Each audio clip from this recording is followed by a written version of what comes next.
Okay, I'm going to go ahead and call this meeting to order. It is February 15th, 2024. This is our regularly scheduled city council meeting. Will the city clerk please take roll? Mayor Wusso, Present. Mayor Pro Tem Dame, Councilor Godis, Councilor Zelinski, Councilor Weimer, Here. Councilor Kaup, Councilor Schachter. We have a quorum. Great, thank you. Are there any agenda changes or conflicts? Okay, I'm going to take off item 13. Great. Item 13, you'll see it says if needed. We have determined earlier that we will not be doing that item, so we're all set. So back to item number 7. Do we have any council announcements? Councilor Dem. Thank you, Madam Mayor. If I may, first up, I'd like to thank all the applicants that applied for commissions and boards. We seem to be pretty full. We have very little vacancy. We're in the process of reappointing a few people tonight, but just in case one of you or multiple of you are still looking for something to do in your spare time, I'm going to read the boards that still have vacancies. And if one of them strikes your fancy, please go to the website where you find applications and you can fill them out and meet with us. So we have the airport board, 2 regular seats. We have the arts and culture board for 1 seat. We have the downtown development authority for 1 seat. The financial advisory board for 1 seat. The Historic Preservation Commission for 1 regular and an alternate seat. The Housing Commission for 4 regular seats. That one could use a little help. The Parks and Rec Commission for 1 youth representative and 1 alternate. The P&Z, Planning and Zoning, 1 alternate, and the Victims Witness Assistance and Law Enforcement Board, 4 regular seats. So if any of these, like I said, strike your fancy, please go to the website and download the application. And the second thing I'd like to talk about, and I got to switch emails for that, Chief Darris has sent out an invite to a law enforcement PIO training course. And he... Oh, that's a public announcement. Is it? No, I'm sorry, that goes in council comment. You're absolutely Yeah. correct. That Okay, goes to perfect. council Thank comment. you. Thank you, Okay, Madam Mayor. great. That's Perfect. not for you guys at all. Yep. So, thank you. Councilor Kaup. Actually, I have a question. Okay. If this should be at this time or just talking about liaison to River Commission, alternate liaison to River, if I should bring that up now or later? I think is it not River Commission reappointment? No, Oh. alternate liaison, council liaison. Oh, you know Yeah. what? Let's bring that up during council comments. Okay, For the sake that of sounds time. good. Thank Thanks. you. Okay, we'll get back into the regular agenda items. This is item number 8, citizens appearing before council. As a reminder, thank you all so much, by the way, for coming this evening. We appreciate that you would want to come and be present and speak for whatever cause you're here to speak about. Keep in mind that our items, these are items that are not on our agenda, so confirm that what you're here to speak about is not in a later agenda item. Please keep your comments to 3 minutes. Otherwise, I have to interrupt you, and I hate interrupting people. When you come up to the podium, please give us your name and let us know if you live in city limits. Those are the requirements. So your name, city limits, and keep it to 3 minutes. So I do have a list. Let me know at the very end if you'd still like to speak. Even if you're not on the list, I'll still add you. The very first person is John Banks.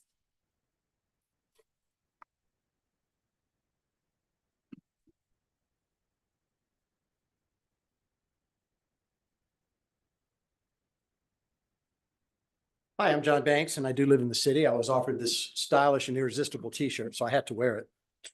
I'm one of the people involved in Keep Glenwood Glenwood, and I realize that our petition is very unpopular in this room. Keep Glenwood Glenwood's mission is to preserve our small town character. That means people acting like neighbors with trust, kindness, and consideration for each other. So I speak to you today, not in any kind of anger, but in sadness. However they happened, those errors in the ballot language were not small typographical errors. They could have led to litigation questioning the validity of the vote, litigation about which version was actually approved, and litigation about what the changed sentences meant. None of us want the city involved in any more litigation. I'm glad we caught the city's errors, and I'm glad you fixed the resolution. But I'm sad because I know that citizens will form their own opinions. And some have concluded that we do not have the fair and trustworthy process that we all want. That drives us further apart, not closer together. So let's do better. Some people tonight will speak in anger and frustration. That's how people feel when you decide that they aren't worth listening to before you even know what they have to say. I'm quite sure the law says that when you must take comment, I can't believe it says that you can't take comment if you want to. When people feel ignored and dismissed, it does not bring us closer together as a community. It just drives us apart. Let's do better. Madam Mayor and I had coffee a few weeks ago. We agreed that we valued civility and we would each try to be civil in the course of this process. A number of people made the effort to prepare remarks and took the time to come to the last meeting and then were promptly muzzled. I think the mayor and I must have different ideas of civility. That does not bring us closer together as a community. It drives us apart. Let's do better. I gathered petition signatures. I must have spoken with 300 people, and I heard it over and over. Council doesn't listen. Council doesn't listen. I didn't understand then, but now I do. Council doesn't just not listen. Council may not even let you speak. That does not bring us closer together as a community. It just drives us apart. Let's do better. Calling people a faction is an easy way to label and dismiss people you disagree with. And if you're certain you're right and you're infallible, then it's easy. Anyone who disagrees with you must be a faction. Labeling others as a faction does not bring us closer together as a community. It just drives us apart. All these things make me sad. Let's do better. And I won't take any more of your time. We have a campaign to win. Thank you.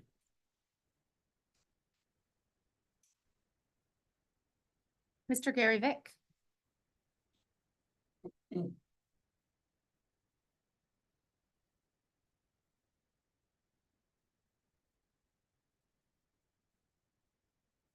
Thank you, Madam Mayor. My name is Gary Vick. I live at 614 Cowden here in Glenwood Springs. And I just thought I'd show you in the flesh what a threat to the fabric of a company looks like in real life. Last meeting that John Banks referred to, at the end of the meeting, there was a great discussion led in large part by Councilman Weimer on getting more outreach and input from the citizens. But after that, I heard some very disturbing comments from Councilman Schachtner. I'm going to read some of them to you. Oh my gosh, he said. This sums up so much of what we have to deal with, not necessarily targeting tonight, but in general as well. He then quoted authors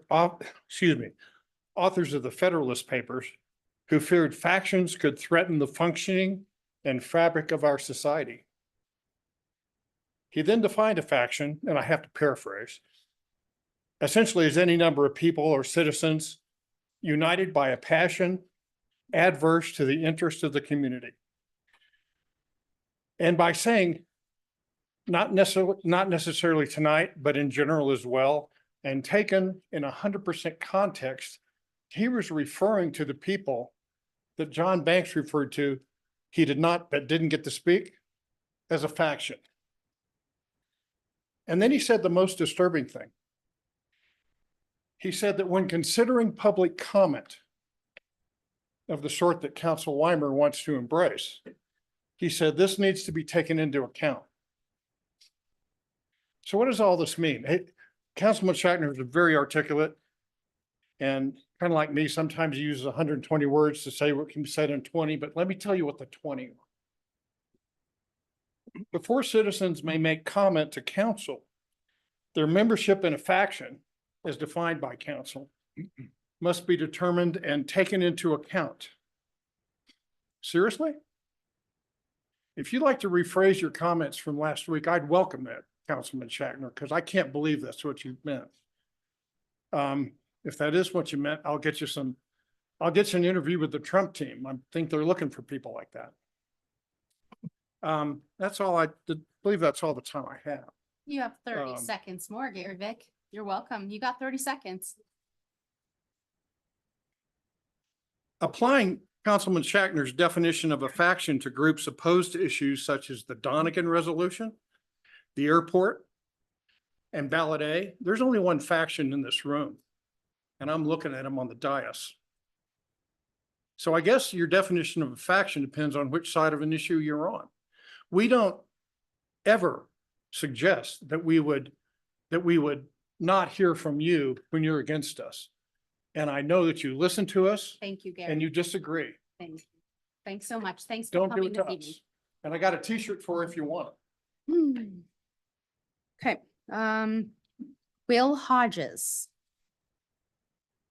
Good evening. Do you mind if I share? We're here to offer you all a resolution to consider. Can I? You're Should I welcome wait to till- hand up to our city manager and he can pass them out to us. Thank you. Hi, I'm Will Hodges. I live in Carbondale.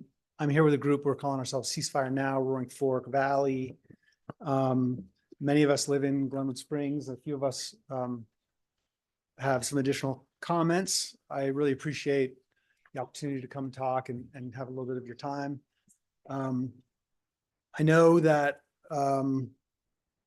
we'd like to ask this council if you'd consider a resolution supporting a ceasefire in Gaza. We realize this is an issue that's far afield. It's not necessarily in your purview jurisdictionally. And we also recognize that you have a full docket of things to do running a city. There is a movement of cities passing ceasefire resolutions, including Chicago, San Francisco, Oakland, Minneapolis, Atlanta, 11 other major US cities that I'm aware of. There was a poll from December that found 61% of Americans support a ceasefire in Gaza. That was way back in December. We're here to speak on behalf of the majority of the people in this valley who are not in favor of continuing to supply weapons to Israel's ethnic cleansing in Gaza. The world's watched for 4 months.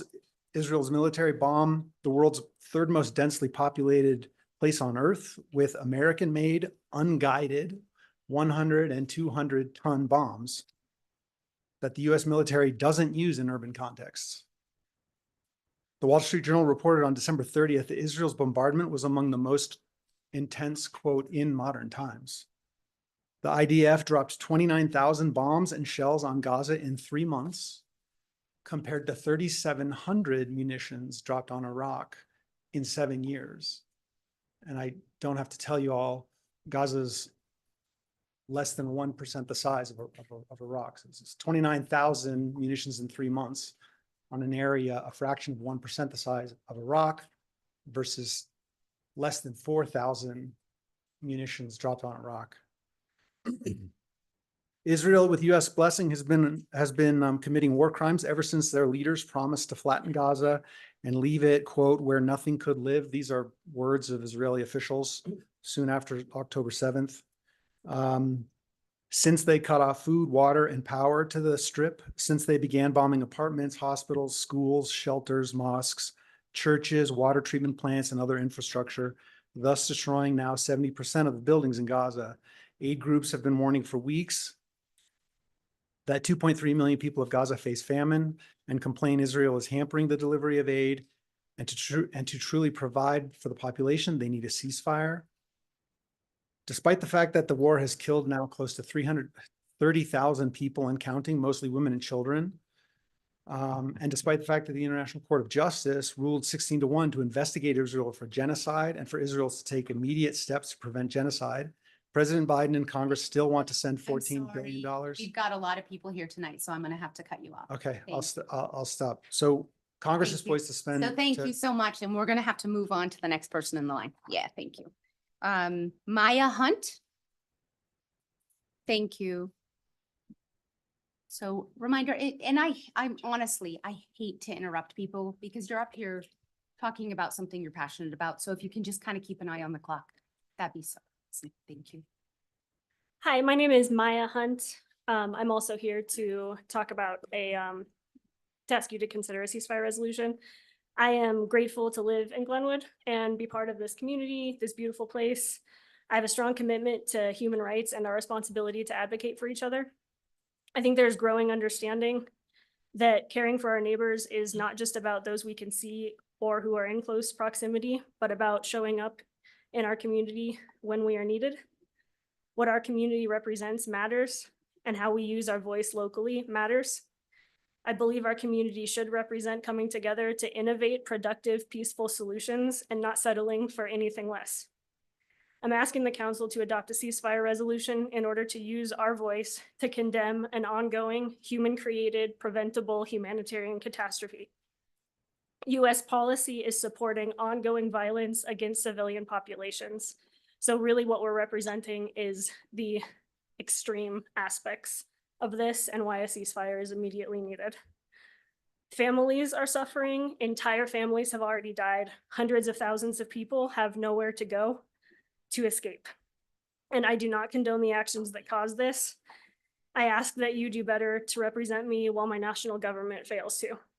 I know that this situation is complicated and we must proceed with care for one another.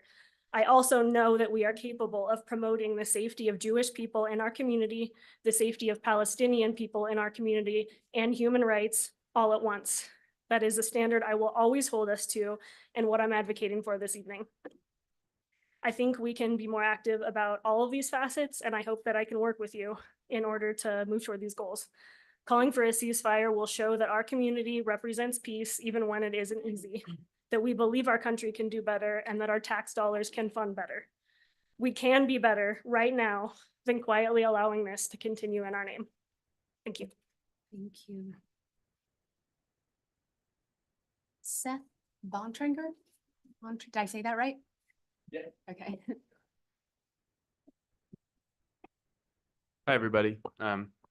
My name is Seth Bontrager. I live in Carbondale. I'm also here with Ceasefire Now, Roaring Fork Valley. And as Will stated, we're here to ask you all to adopt a ceasefire resolution for Gaza. Numerous other local governments across the country have adopted ceasefire resolutions, and we hope that Glenwood will join them in denouncing Israel's brutal attack on Gaza. Over the past 4 months, the state of Israel has been turning the Gaza Strip into rubble.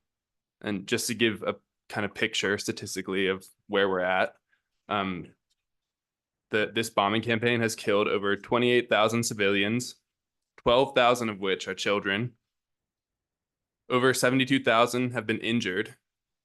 Approximately 70% of civilian infrastructure has been damaged or destroyed, and that includes 395 educational facilities and 150 health facilities. So in case it wasn't clear, these are all war crimes. Dropping bombs that you know will result in civilian casualties is a war crime, as is bombing hospitals and schools, and there's absolutely no moral justification for this violence. As Americans, we are complicit in these atrocities. The US continues to send billions to Israel. There is currently an aid package going through Congress that would send $14 billion to continue funding this violence. And I hope that I speak for all of us when I say I would much prefer that for this money to be invested back into our communities rather than funding death and destruction overseas. As representatives of Glenwood Springs, you all have a voice. We implore you to please use your platform to amplify our calls for peace. We know that many others in the valley are also horrified by this, so please join us in denouncing this unthinkable violence that is being committed against innocent people, that's being condoned by our government and funded by our tax dollars. Please adopt this ceasefire resolution immediately. Thank you. Thank you. Tucker Knight?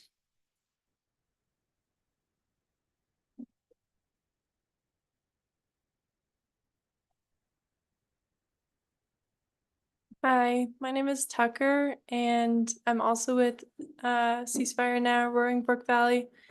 And I want to reiterate some of the things that we have talked about, and ask that Glenwood Springs adopt a ceasefire resolution. Other towns have adopted a resolution, and it would send a message that the U.S. needs to stop supporting genocide. There are so many things that are out of our control. And this is something that small local government can do that is in their control that would have an impact, and send a really clear message. So I just want to ask again that we adopt a ceasefire now resolution. Thank you. Thank you. Thanks, Tucker. Paul Cools.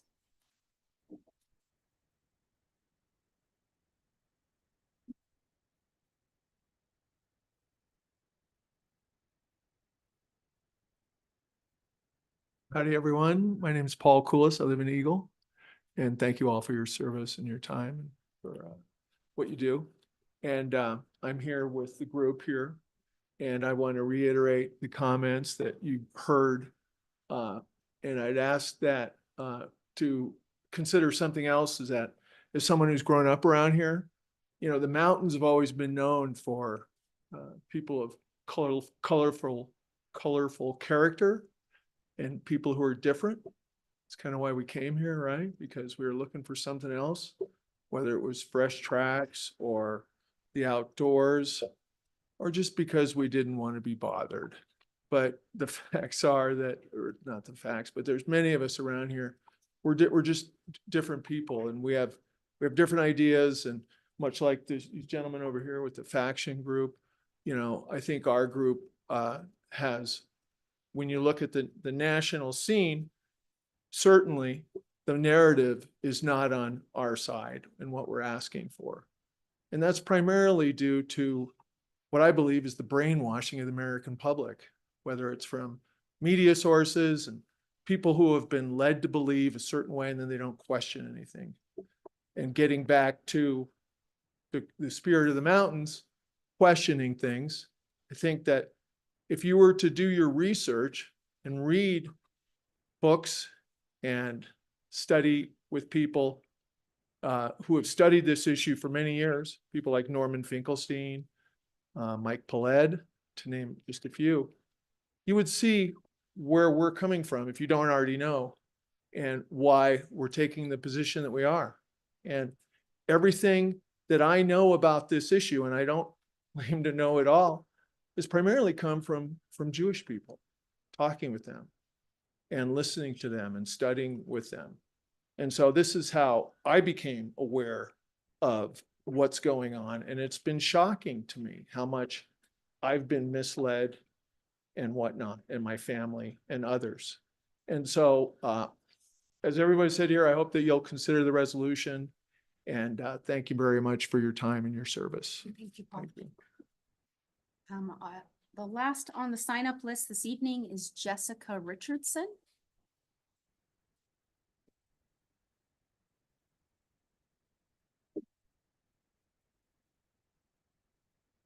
Thank you. My name is Jessica. I live in West Glenwood. I am here today because I am Jewish, and I start with that because it is because of my Judaism and not in spite of it that I am here to call on all of you to ask for a ceasefire. I years ago had the pleasure of traveling to Israel on a birthright trip and then visiting Palestine, and the reality on the ground even then was painfully apparent. Now it is even more so. The people before me have stated some great statistics, and I won't repeat them for the sake of time. But the one that's been with me this week is a month ago, if you were to attend one funeral for every child who has died in Gaza since October 7th, you would attend funerals every day for 27 years. Every day. And that was a month ago. I am also here because I was born and raised in the Roaring Fork Valley, and while I know we are a world away from Gaza, I was raised to believe that we are a small community in a big world and that we can and do make a difference.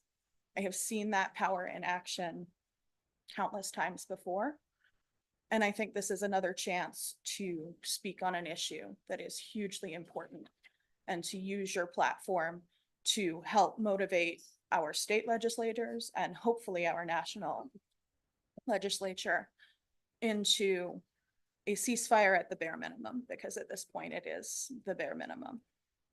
I believe that our community is a community of caring, that we have gone out of our way to welcome people in and to take care of each other. And it is those same values that I hope that you will act on. And I hope you will work with us to adopt this resolution. Thank you very much for your time tonight. Thank you. Thank you, Jessica. Is there anyone whose name didn't get on the public comment list? Steve Smith, come on up. Thank you, and I apologize. Steve Smith, I live on Airport Road in the Great. city limits. I apologize. I didn't realize we were supposed to sign up. It's okay. Some nights we do, some nights there's not enough people, so you're totally good. And a little bit on your consent agenda, you're going to be considering some appointments to your commissions, as Yes. Councilman Dim noted earlier. One extra little detail of that transition is that John Stevens will be leaving the Transportation Commission. He has finished his requisite 2 terms, 6 years of very studious service. When I started on the commission, he was well underway with a lot of momentum, and his presence helped me figure out how this works and how to be hopefully an effective advisor to the city council and to the city staff. John has been a diligent researcher, a generator of ideas, and an inserter of goofy humor into all of our meetings. The rest of us have learned a lot from spending time with him this time. We're going to have to go on now on our own, but I think we're much better commissioners as a result. So I want to just appreciate his good, effective service to the city. Thank you. Thank you. Thank you, Steve, and well-deserved kudos to John Smith, or, yeah. Oh, yeah, I know, I said it wrong. Yeah. Come on up, Jennifer Banyan.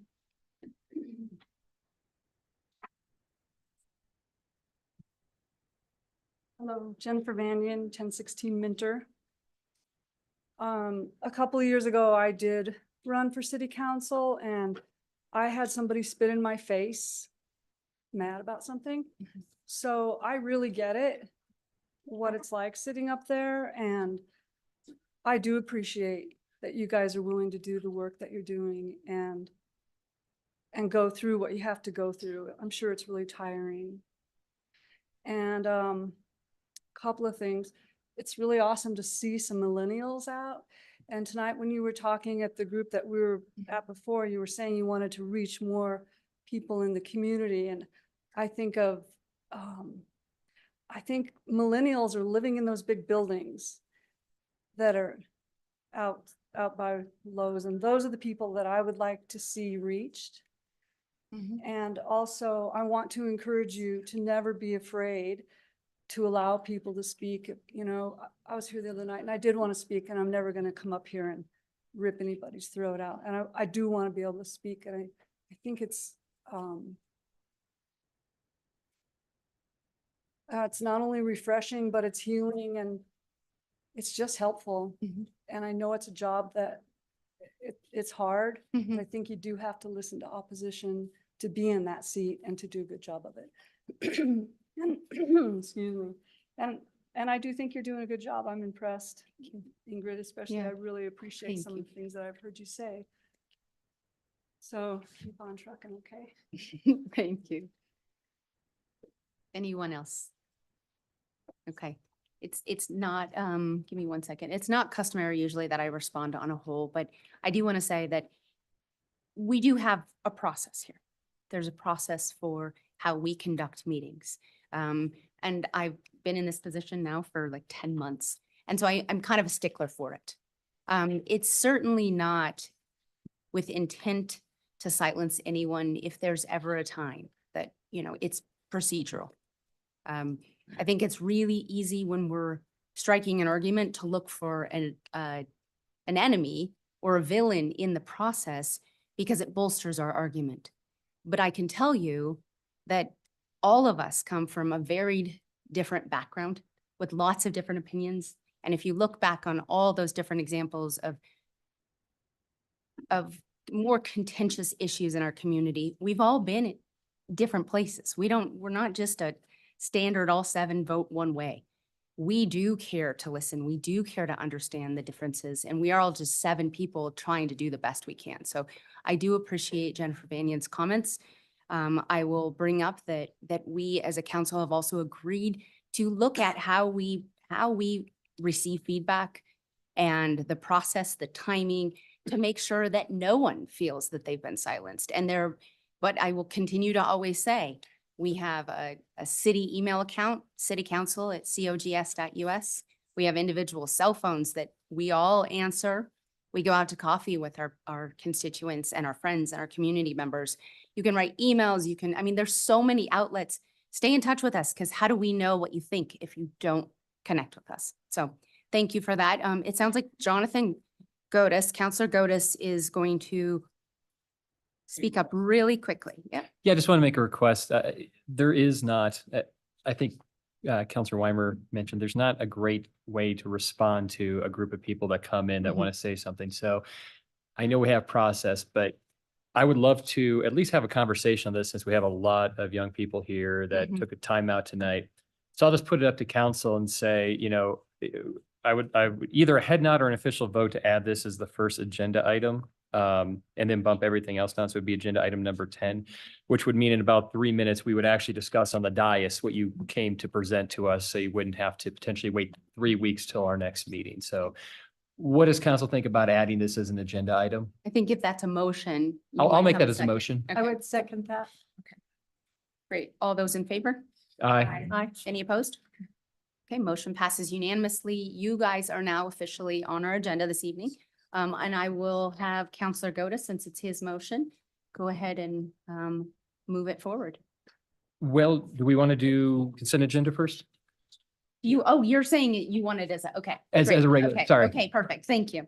So I'll bring it back to council for an approval of the consent agenda. Also move. Counselor Godus and then Counselor Cup. I move to approve the consent agenda. Second. Great. All those in favor? Aye. Any opposed? Motion passes unanimously.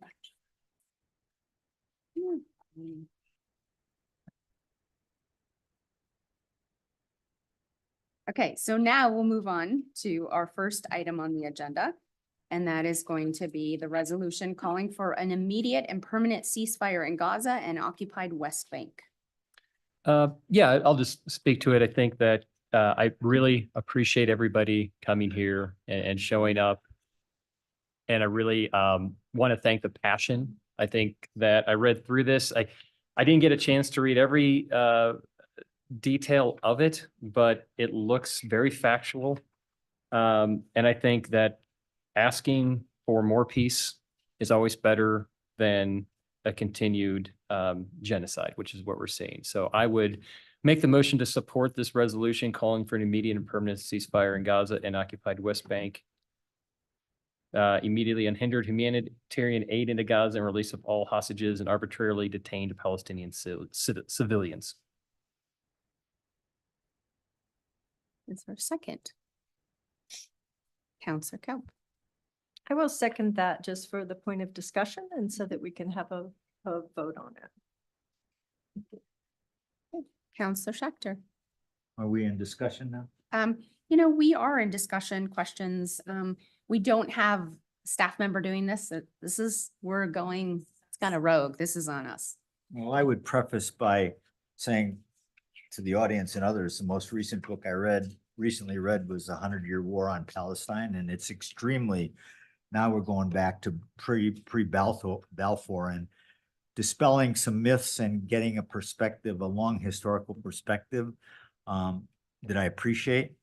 I appreciate the resolution. One of my favorite readings is Mark Twain's The War Prayer. I believe it's reasonable. This is extraordinary circumstances. Normally I'd say this is not in our bailiwick. We send our own individual responses to our Congress people. I have no problem probably voting for the resolution. However, that's just the boldface, because I do have some issues with some of the whereases that I can't agree with or aren't up to date. So my feeling would be, if we're approving the resolution in bold type, that would probably be as far without getting into nitty gritty about some of the whereases and some of the mention of Hamas. So the boldface resolution to me seems okay. That doesn't necessarily mean supporting the whereas. That would be my condition. Okay. Counselor Godus. I would accept that amendment if my second would. Counselor Coe. That we're only looking at the boldface title. I guess I'd like to, I have a different proposal. Well, we have a motion on the table. So I might hold off on Mhm. that and Okay. just support the original motion. Am I up? You're up. Oh, okay. I did read through a lot of the whereases, and I think there are a lot of good points. It's too much for us to digest tonight. So I don't know if we need to adopt this tonight, or if we could have it, staff or legal go through it and maybe bring back, kind of a shortened version or something at our next meeting, but I'm interested to see what council wants. I think my biggest concern is, along with everyone here, I'm horrified by the violence and the hatred and the escalation of it. I don't want to pick sides, but it's gone beyond the pale. And it is very disturbing to see our country support this type of violence. And I think also the potential for it to escalate beyond what anyone in the world would want to see in that region of the globe is quite horrifying also. So in that respect, my tendency is to want to support this, just to give us as leaders a voice to our leaders at the state level and the federal level. We're just one small voice, but I'd like to represent what I think a lot of our community is feeling. So I don't really want to go with just the title, but then again, like I said, it's a lot to digest right now. So Carl, do you have suggestion on where we could go, or? You know, I haven't read it. Okay. I can tell you that this has not been a non-controversial issue in your other communities in the Roaring Fork Valley. And so whatever you do on this issue, however you feel about it, you have to recognize that it has been a topic of great concern on both sides. Right. Certainly, to some extent, I can help trying to craft a resolution that is maybe more neutral in approach, if that's what council would like to do. I just preface that with and actually, because it is so controversial, it's my job to do those kinds of things. It doesn't reflect me personally, in the same way it doesn't necessarily reflect you personally. So I am uncomfortable, frankly, because it wasn't on your agenda. And that it was placed, you have the ability to add something to the agenda, but this is a deeply concerning issue to the community. My preference would be to give me some time for Steve and I to go through it and recraft perhaps, and bring it back to you in 3 weeks, recognizing that you guys at the moment are inclined to consider it. That would be my ask. Otherwise, my suggestion is you go just with the title, because honestly, none of you have read this resolution all the way through. Right. Right, so, I'm willing to hear from the rest of council. Yeah. Do we just want to go with the title tonight, or what your preference is? Counselor Zelinski. So first of all, I just want to say, I really appreciate y'all coming. I was impressed with how articulate and impassioned each of you were. There's a lot of food for thought. Personally, I take all of my decision-making very seriously, and I don't feel comfortable, because this is a pretty extensive statement. My knee jerk is to be like, of course, what's wrong with peace? But, there is a deeper message. There is a deeper responsibility. I am speaking on behalf of our entire community of Glenwood Springs, not this really impressive and passionate small segment. And so I don't feel comfortable taking on this decision tonight. But I so appreciate you all bringing this to our attention and giving us an opportunity to have conversation and take a little bit of time and energy to look into it more deeply. And, I very much support putting this on for consideration. If you can bear with us and give us 3 weeks to wrap our minds around, what we're speaking to. But yeah, I'm on the surface in support of the general. I just want to make sure that the specific message doesn't say something we didn't intend it to. Counselor Dim. Thank you, Madam Mayor. I'll echo, Counselor Zelinski's comments. But I do want to point out, I want to thank you guys for being kind and friendly and making a point. It was very well done. I was a little concerned seeing all of you in one big blob, but thank you for coming forward and bringing your voice to us. I would ask that we table this and let our legal team look at it and make a decision later on. So thank you. I'm going to take it one further and say, if you have a representative who we can work with that represents all of you, we can also potentially find venues and outsources where we can make more of an impact. It's one thing for us to sign something and it not do anything, but we have some ability to kind of disseminate the message even further if it resonates with us. I have not read this. I have no idea what it says on page 4. So I care deeply. I encourage you all to continue your passion. I was you at one point and now I'm here and I think civic action and harnessing your passions for the betterment of the community. It's what we need for our future. Stay strong in this and stay in touch with us because I think that you have some people up here who do care. So I will not be supporting it this evening, but that's not that I'm not going to support it in 3 weeks. And that's just simply our next scheduled meeting. So, Counselor Schachter. Well, thank you. I'll voice a little disagreement. I have read the whole thing. And that's why I'm not comfortable with the whereases. There are too many of those and it's too difficult to craft, I think, maybe for some of us for unanimity. However, I look at the resolution and it is fairly neutral. It's what the UN is saying. It's what most humanitarian groups are saying. It's even what some of our government at the executive level is giving lip service to, if not executing.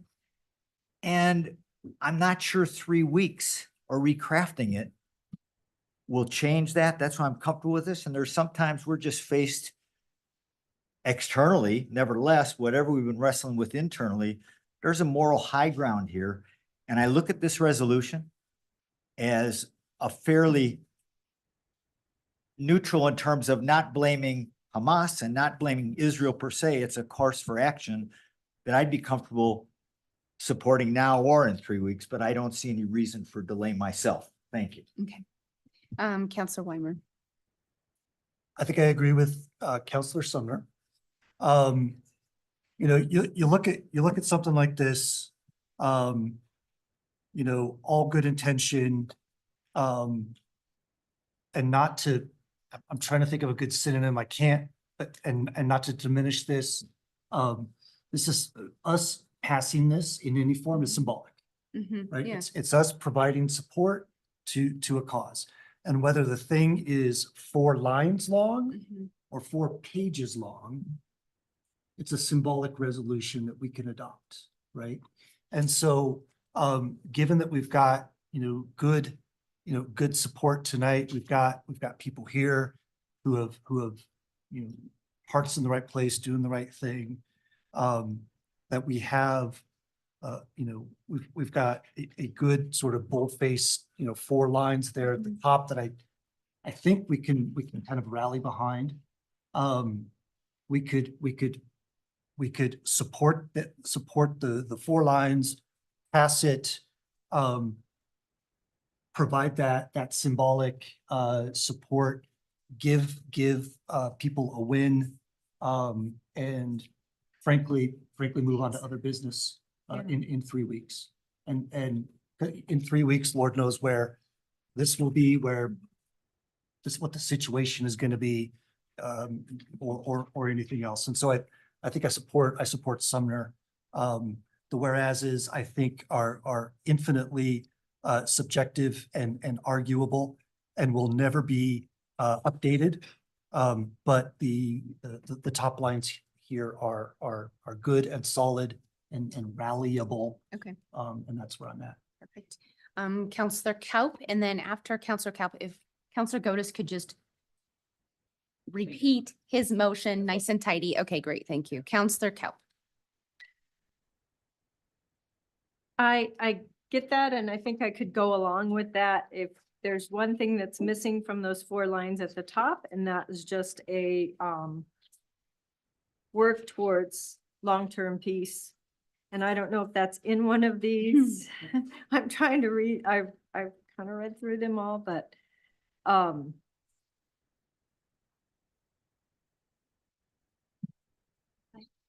so I guess the only one I'm looking at is number 12 of the whereases. That kind of gives the support of United Nations, World Health, U.S. Agency for,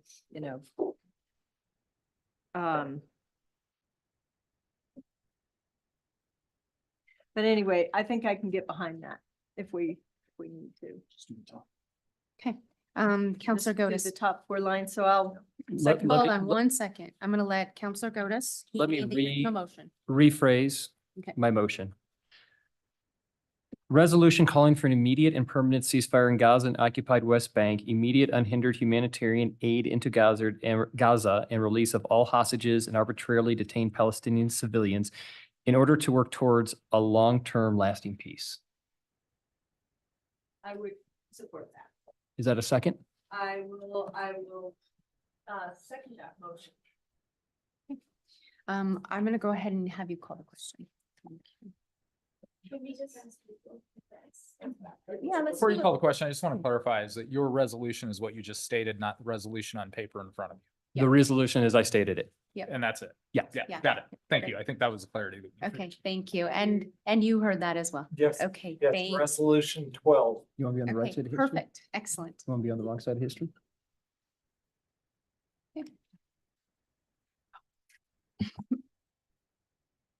Okay, we're missing one. You gonna vote somewhere? Yeah. What's that? Sumner. Are you You gonna gonna vote? Oh, I didn't hear call the question. Okay. My nose and my ear.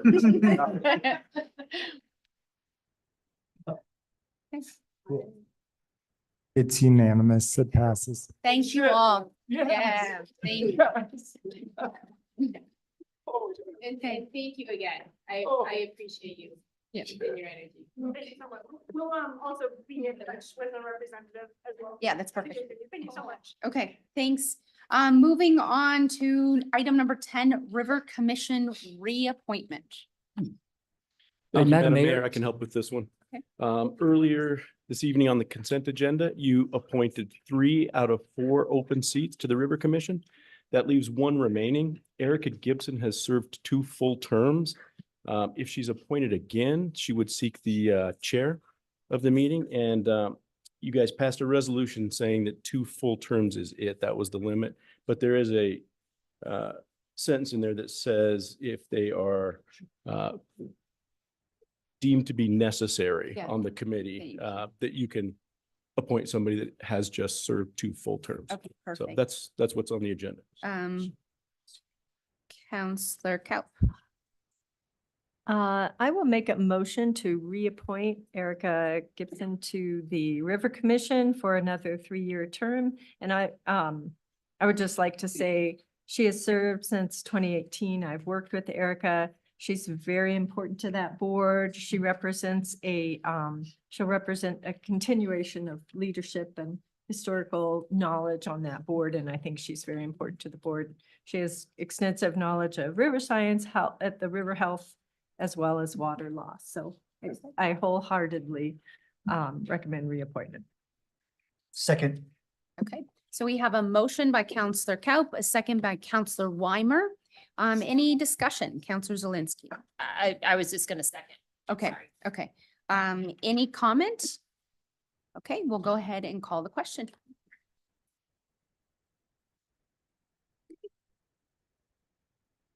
It's unanimous. It passes. Perfect. Thank you, Erica, for your willingness to serve. Thanks also to the other 3 applicants. It's a great board with a huge, huge amount of knowledge and education and commitment. So we're lucky to have them. Item number 11, Southbridge update. Thank you. I'm going to invite our city engineer, Ryan Gordon, to the podium for a quick update. Thank you, City Council, Madam Mayor. Ryan Gordon, City Engineer. So Southbridge update. Not a whole lot of substance happened, but as the end of my update, you'll find that there will be some updates coming up soon. So we've engaged with TRS, which is our right-of-way acquisition specialists, to work to develop the right-of-way and the permanent easement documents for the Highway 82 corridor. That effort is ongoing, working towards some resolution there. We have prepared and submitted to FHWA and CDOT a list of proposed modifications and optimizations of the project for them to take a look at and to consider. We actually have a big meeting 1 week from today, February 22nd in Denver with both CDOT and FHWA to review those items and to get direction from FHWA what design changes and modifications will be acceptable. So I am presuming by the next meeting we talk, we will have some significant updates and give you a pretty robust update to what's going on. The last thing that we kind of did of substance is we sat down, met with RAFTA, and had some really good discussions on the Rio Grande Trail and how it interacts with the Southbridge project, looking at clarification of roles, responsibilities, who takes ownership of what they kind of want to see. That's going to be an ongoing conversation with RAFTA. We're going to be meeting at least every quarter, if not more frequent, depending on what we want to do. And, they're a major player, major partner in the Southbridge project. So again, not a whole lot of detailed updates. Assume the next time we talk, there will be some substantial stuff to talk and discuss. I'll leave that for you guys for any questions, and there we go. Okay, bring it back to council. Councillor Godus. Brian, I just want to thank you. I want to thank you and Matt, Carl, Steve, staff. Sounds like things are progressing along. It's a lot of money. It's a huge project. Sounds like February 2nd, we're going to have a serious conversation. And if there's any decisions at that conversation that you would be able to release in a memo to staff prior to our, I think, March 5th meeting, that would be okay. But thank you. I just wanted to basically say thank you for all the hard work you guys are putting into this. Thank you. Councillor Coe. Thank you, Ryan, for the update. Appreciate it. Sounds like the wheels are moving. So that's fantastic. And just a question on the conversations with RAFTA. You mentioned the Rio Grande Trail. Does that also include incorporation of transit possibly into that loop and using Southbridge? Yeah, thanks for bringing it up. Yeah, so it was twofold. One was the trail, and just for reminding everybody, right now the design has a Rio Grande Trail being sunken down and going underneath the Southbridge Road. And we did bring it up and had discussions with RAFT of how transit looks. Is there an opportunity for maybe a bus stop in that location for folks coming down 4 Mile and a park and ride and some other ideas? That is going to be one of the topics that RAFT is discussing in, I think, their summer or spring retreat coming up in a few months is a topic of discussion. But certainly it's something that we're looking at, and we're looking at, depending on where we go with Ride Glenwood, our local transit service, how do we sort of intertwine with RAFTA in that South Glenwood corridor? So it is an ongoing piece of discussion and trying to work out what's the best way to coordinate those ideas. Great, thank you. Yeah. Any other questions from council? Okay. Great. Thanks Well, for your then I time guess, tonight. yeah, thank you so much. We appreciate you coming and the update and the perseverance. Oh, we'll see you in 3 weeks. Okay, great. See you soon. Good luck with that. We are going to move on to resolution 2024-10, adoption of the South Canyon Management Plan. Parks and Rec Director Rod Tarullo is going to introduce this, and then design workshop, our consultants are here to speak to. Thank you. Good evening, Mayor and Council. We are here after approximately a year of working on this plan, and we do have design workshop here for us tonight, and they are prepared to summarize the process and the findings to whatever level you feel appropriate. So I think most of you are pretty familiar with the plan, and I don't know that it would be an in-depth item by item type thing, but certainly we'd like to give you any information that you need to help you in your decision on whether or not you're willing to adopt. So with that, I'll turn the mic over to them and I'll have a few comments when they're finished. Good evening. I'm Darla Calloway. I'm a principal with Design Workshop, and I'm here with Hi, I'm Dylan Banyasco, project manager at the Design Workshop. a couple of summary points that we want to make today about the management plan. First, you embarked on a series of studies years past, whether it was a cultural analysis, it was an environmental analysis. This is the first time that you took a look through the lens of all of those plans coming together. So the first thing is it is a recreation management plan based on those past reports coming together in a synthesis. The second point I'll make is the technical content. There was a series of questions or technical questions that came out of an engagement process that you did in about 2019. This plan sought to answer those questions through the lens of those past reports. And finally, it was a strong community engagement process where we had pretty significant participation from a lot of different perspectives. From that three-pronged approach, the plan thought about recommendations in 5 key themes: land conservation, existing and future recreation, wildfire risk communication and mitigation strategies, cultural and natural history, and implementation. Dylan's going to say a couple more words on the engagement process. Thanks, Darla. Yeah, part of this process was a really robust and earnest public engagement approach. We conducted stakeholder interviews with several groups identified as part of this process, some of which are in the room tonight. Great to see them. We spoke to technical experts, including some of the land management agencies that are overseeing and conducting the actual work on site, like the Division of Reclamation, Mining, and Safety, to understand what they're dealing with, the police department, and the Historical Society. And the bulk of our public engagement was conducted through several pop-up events at the city 4th of July event and the Latino Conservation event, at which we had a Spanish-speaking translator and all of our materials in Spanish as well. That was really important to this plan to make sure we were capturing the full community engagement. And then we released a public survey. We had over 600 respondents to a virtual public survey. You can peruse the detailed results here in the document, but I'd say essentially what we heard is people really love this canyon. They want to continue to be able to recreate there safely, and they want to see the management improved in terms of parking, trash, basics. But we heard, preserve this canyon, don't overdevelop it. And we continue to prioritize what the community asks for in the plan. So the recommendations in the plan are really around those themes. This is a tool. This is not a plan that's mandating any part of the implementation recommendations, but it is a guide for your future decision-making. Can we answer any questions? Sure, let's bring it back to council. Anybody have questions this evening? Councilor Weimer.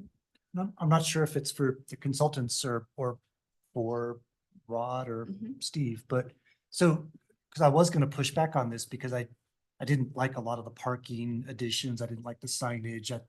We kind of talked once about, the huge potential of like loving that canyon to death, and just like, but if we pass this, it doesn't mean that we're going to put in parking. It doesn't mean we're going to put in signage. What does it mean?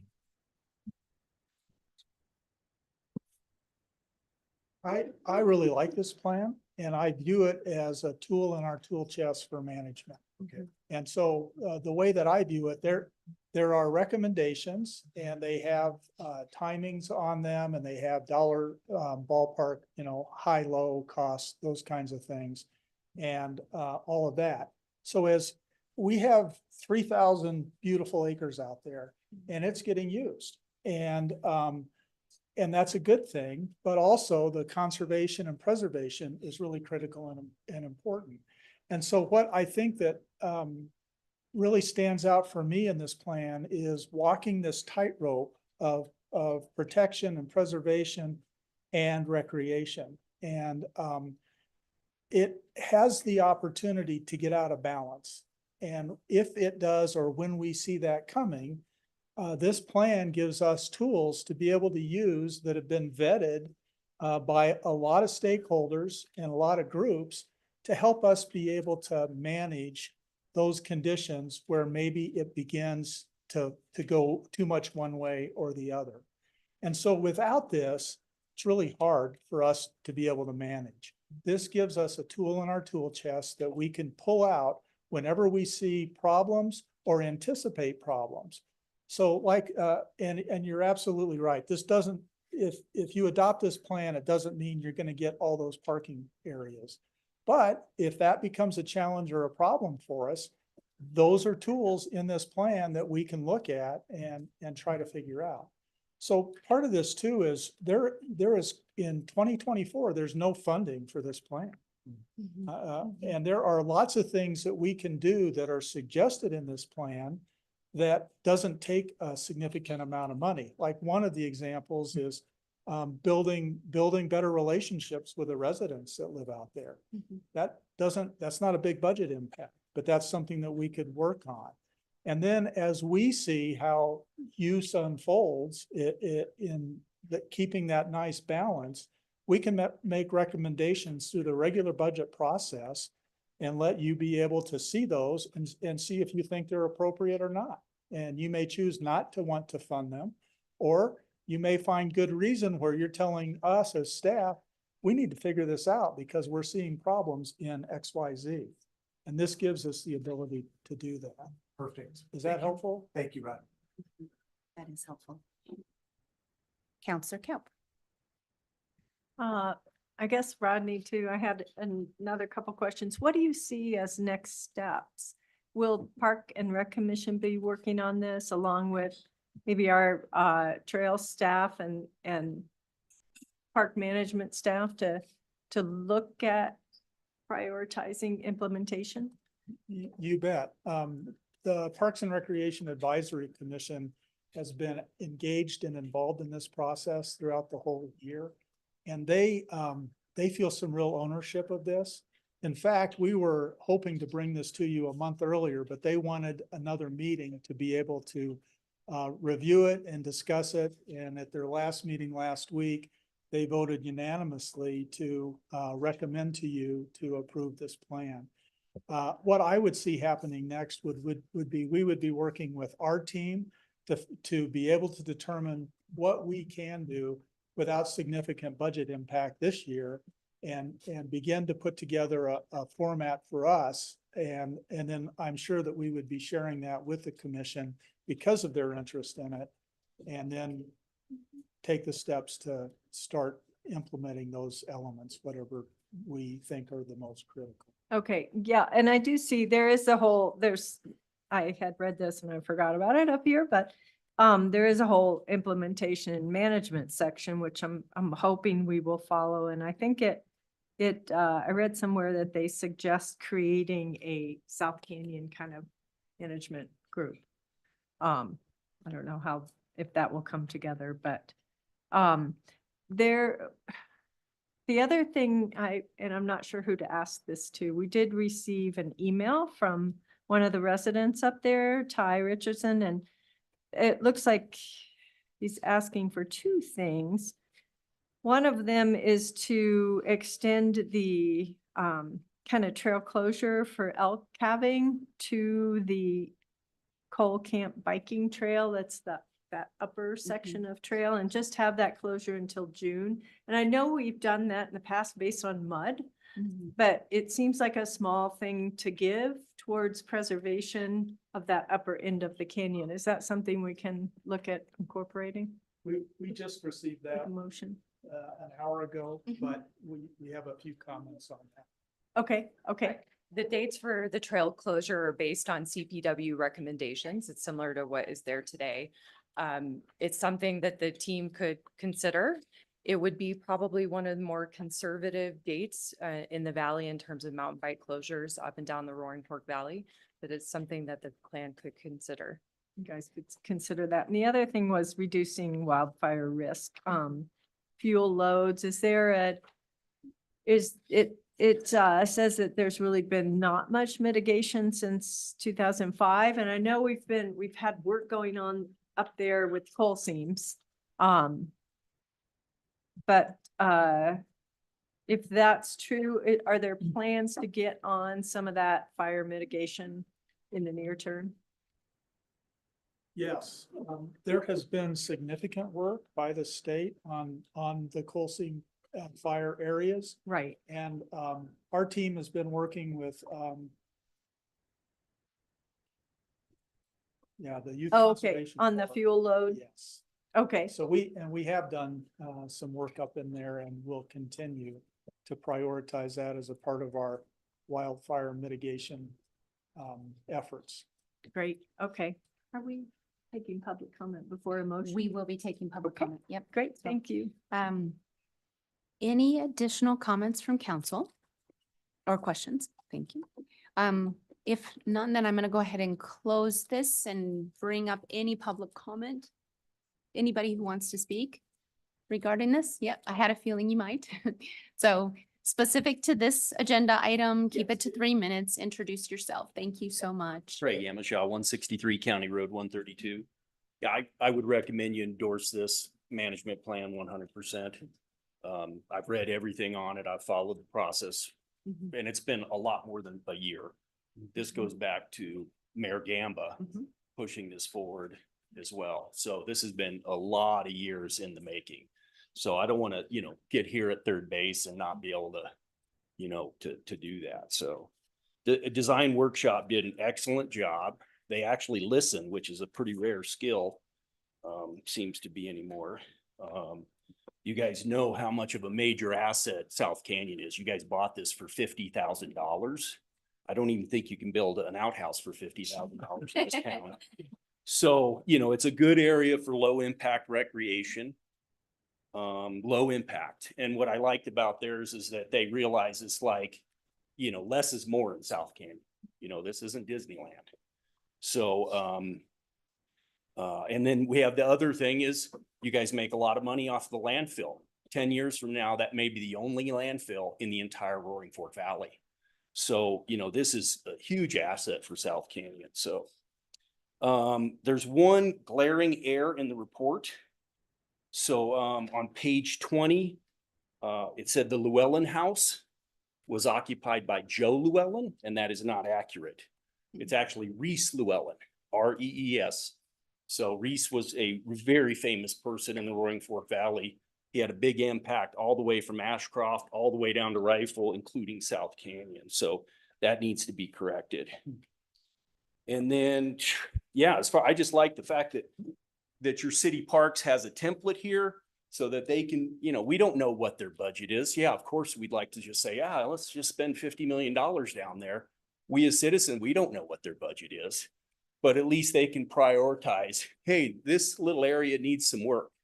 This little area needs some work, and they can pick away at that over years, and people can have comments at the city parks before it even bothers to get up to you guys.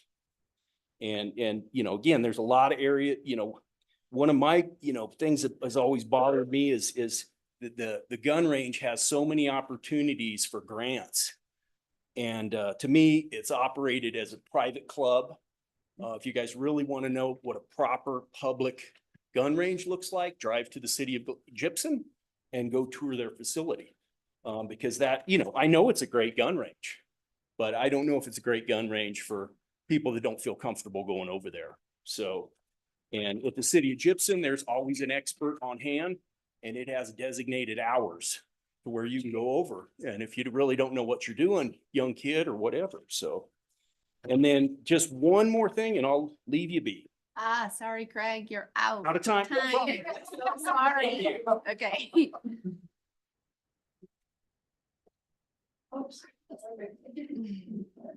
Jennifer Vanian, 1016 Minter. Our group formed in 2017, and I am so proud to be part of this group, and I consider these people lifelong friends now after being in this group. And this group was formed up by Jim Olp, and Jim Olp probably has been working on this for 30 years. The amount of information he has is just incredible. He's a wealth of information about South Canyon. He is dedicated and tireless. He was clear-sighted.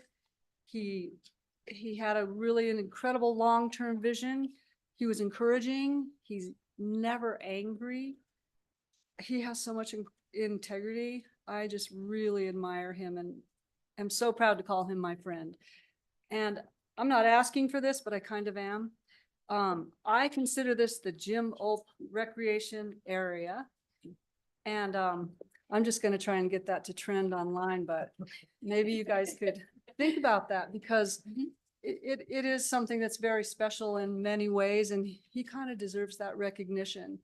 So I appreciate everything that this group did. They were awesome. This was one of the better experiences I've had working in my town. That's awesome. Thank you. Thank you for that.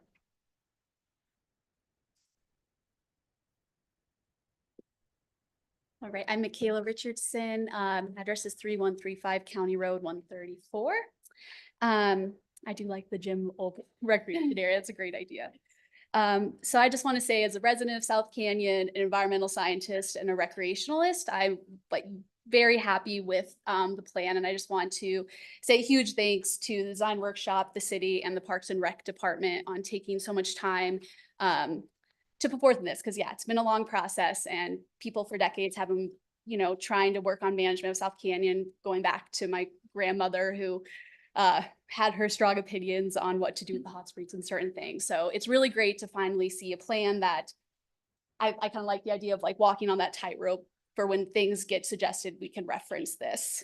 And I also think Design Workshop did a great job taking into account all the citizens' opinions as well. So that's really appreciated. There are a few things I do want to emphasize, though, just if the city council decides to adopt the plan, and just for implementation moving forward, that I think is pretty vital. So the first would just be wildfire mitigation. I think this is the #1 issue within South Canyon. Not only affects us residents, but it also affects the entire town, which most of us saw during the Coal Seam Fire in 2002. So I think if anything is going to be implemented from this plan right away, it should be wildfire mitigation, reducing fuel. It's great to hear that there's some already work going up there, but I think that should be continued. And I just hope the city would prioritize, and the park department would prioritize that from the plan. My second point is the ecological preservation areas. I think this is a great way to preserve wildlife areas that have that are really fragile areas, and reducing any recreation that would fragment areas with high elk populations. And I do think also there's possible recreation that's seen on page 45 that butts up to the Horse Mountain Ecological Preservation Zone. I would just ask if anything does get decided on then, that can be a discussion about it with all user groups, just to ensure that any future recreation is available for all citizens in the community. And then last, I would just say this has kind of been a topic that's been talked about a lot with South Canyon, but would be enforcement. I know this has been a point of discussion. The plan does talk on it a bit, but I do think this is something that would be huge in helping reduce illegal dumping, camping, fires. And so if there's any means, whether through a grant or something, to get some kind of daily enforcement up, I think that would be something I would like to possibly see added in the plan, or the city would focus on as well. But again, thank you so much. And as someone who's deeply invested and passionate about South Canyon, it's really appreciated. Thank you. Really nicely timed too. Really good.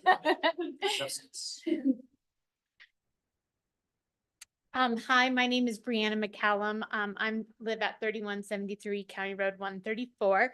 And actually, I think both Craig, Michaela, and Jennifer have touched on a lot of things I was going to mention. So I'll skip over what I was going to mention. But first off, I really want to thank the council, especially Shelley Kalp. She's been with us, allowing us to have a voice when we didn't 7 years ago. So I really appreciate that.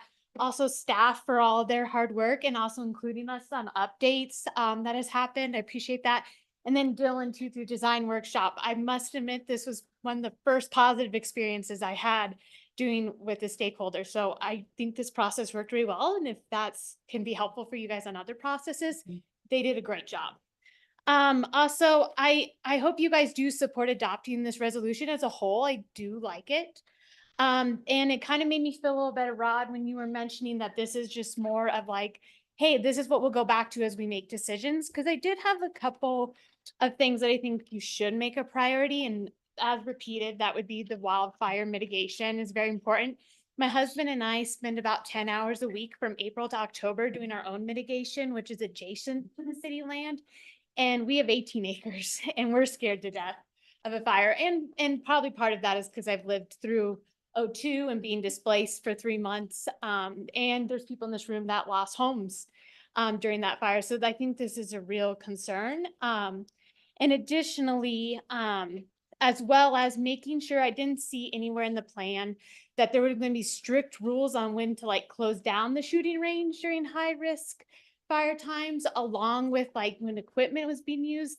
Last summer, there was a piece of equipment being used on the coal seam during, I think it was either July or August, and it caused a fire. And luckily we have a great fire department. Shout out to my husband. And I don't think he's working that day though. And they were able to get a helicopter in and get that diminished. But I do think there needs to be some strict rulings so we don't have another Lake Christine. And then additionally, I did have concerns about some of the parking area, mainly because if we don't have enforcement, that's just going to encourage illegal camping, illegal dumping. And also I run into a lot of people who will start fires. And like, if I'm driving home, I'll tell them like, hey, you know, this is a fire danger. So I just think that some of that parking, especially at the coal camp parking and interpretive, if you don't have some enforcement, you're going to just run into more issues and costs with that. And then lastly, I do want to mention, I was very pleased with the land conservation goals. I do think you should really look at one of the goals is LC 1.7 about the elk calving closure, especially on the Box Canyon Trail. As I mean, I know it's at April or May 15th, moving that to June 20th. We can all wait 30 days to allow them to get to higher ground. So Thank you. that's it. Okay, thank you so much. And before I bring it back too much for any comments, questions, or motion to adopt this, I do want, is there anybody else who is here? No, we're not. Okay.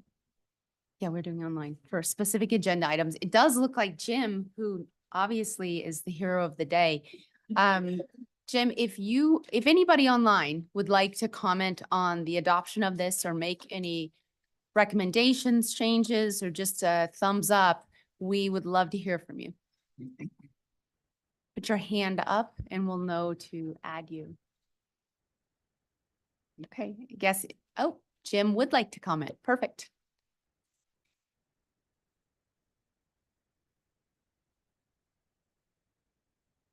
Can you hear me now?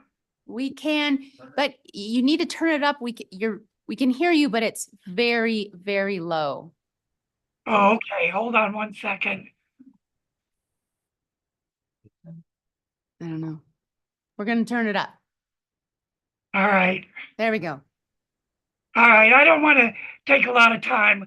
I just want to say in the 35 or 40 years that I've been working on South Canyon projects, this is the closest we've ever come to a very suitable and doable management plan.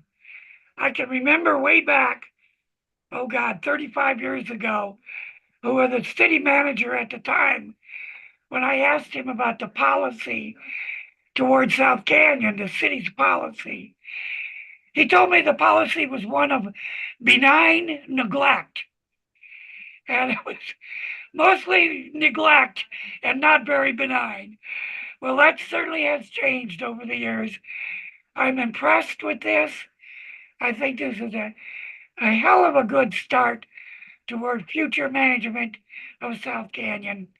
And I thank you for the opportunity to speak. Thank you, Jim. And we appreciate your commitment to this and your persistence in the last 30 years. Thanks for hanging in there with us. Todd Hurst.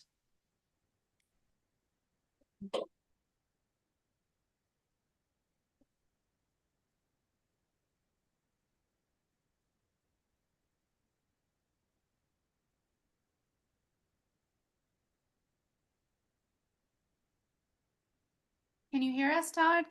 We can't hear you.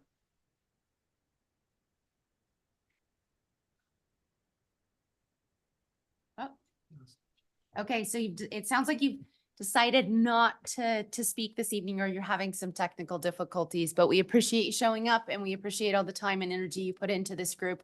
I have no doubt you were a valuable member, so thank you.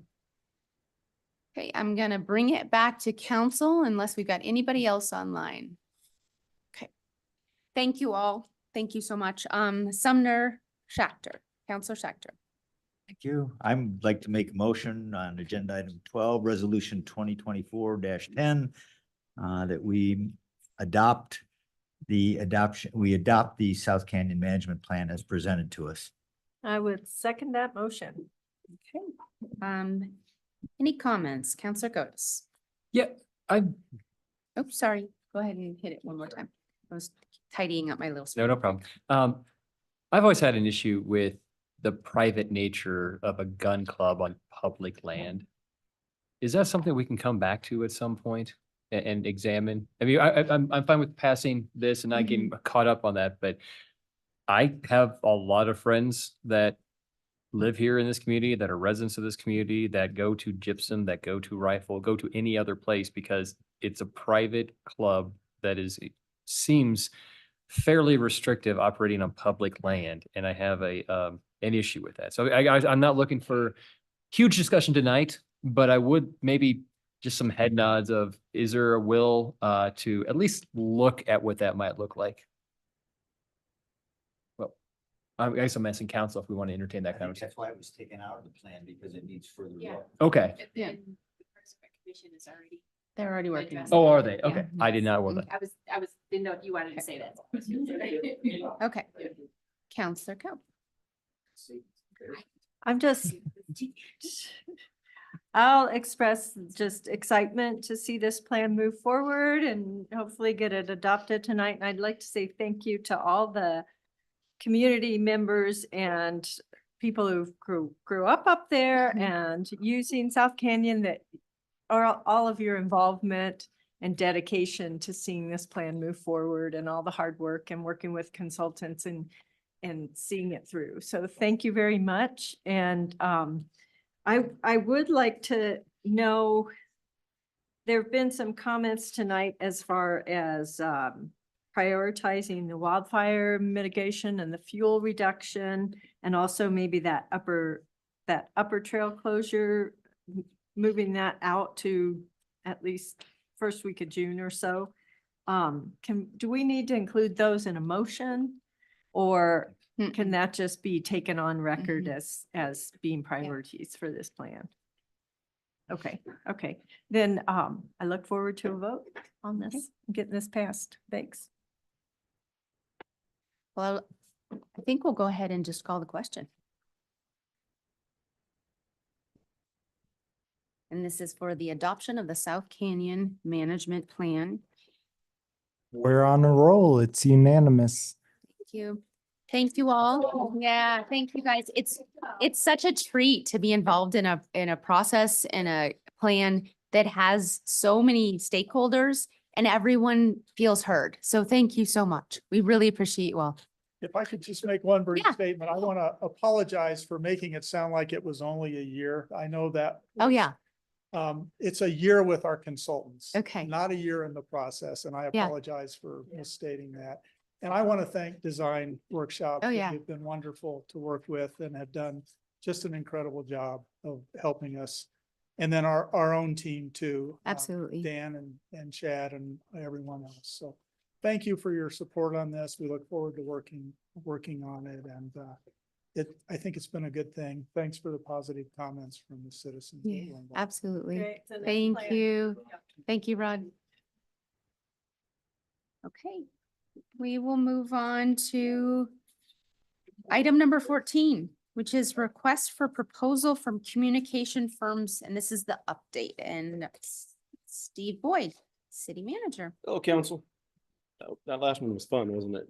That was fun. Let's see, October 26th, we had a strategic planning session with council here in this room, and a couple of things came out of it as priorities that everybody was aligned on. And one of those was a need to kind of expand our capacity in communications and do a better job pushing accurate, consistent information out. So subsequently, we were asked to put an RFP out for a communications firm, which we did.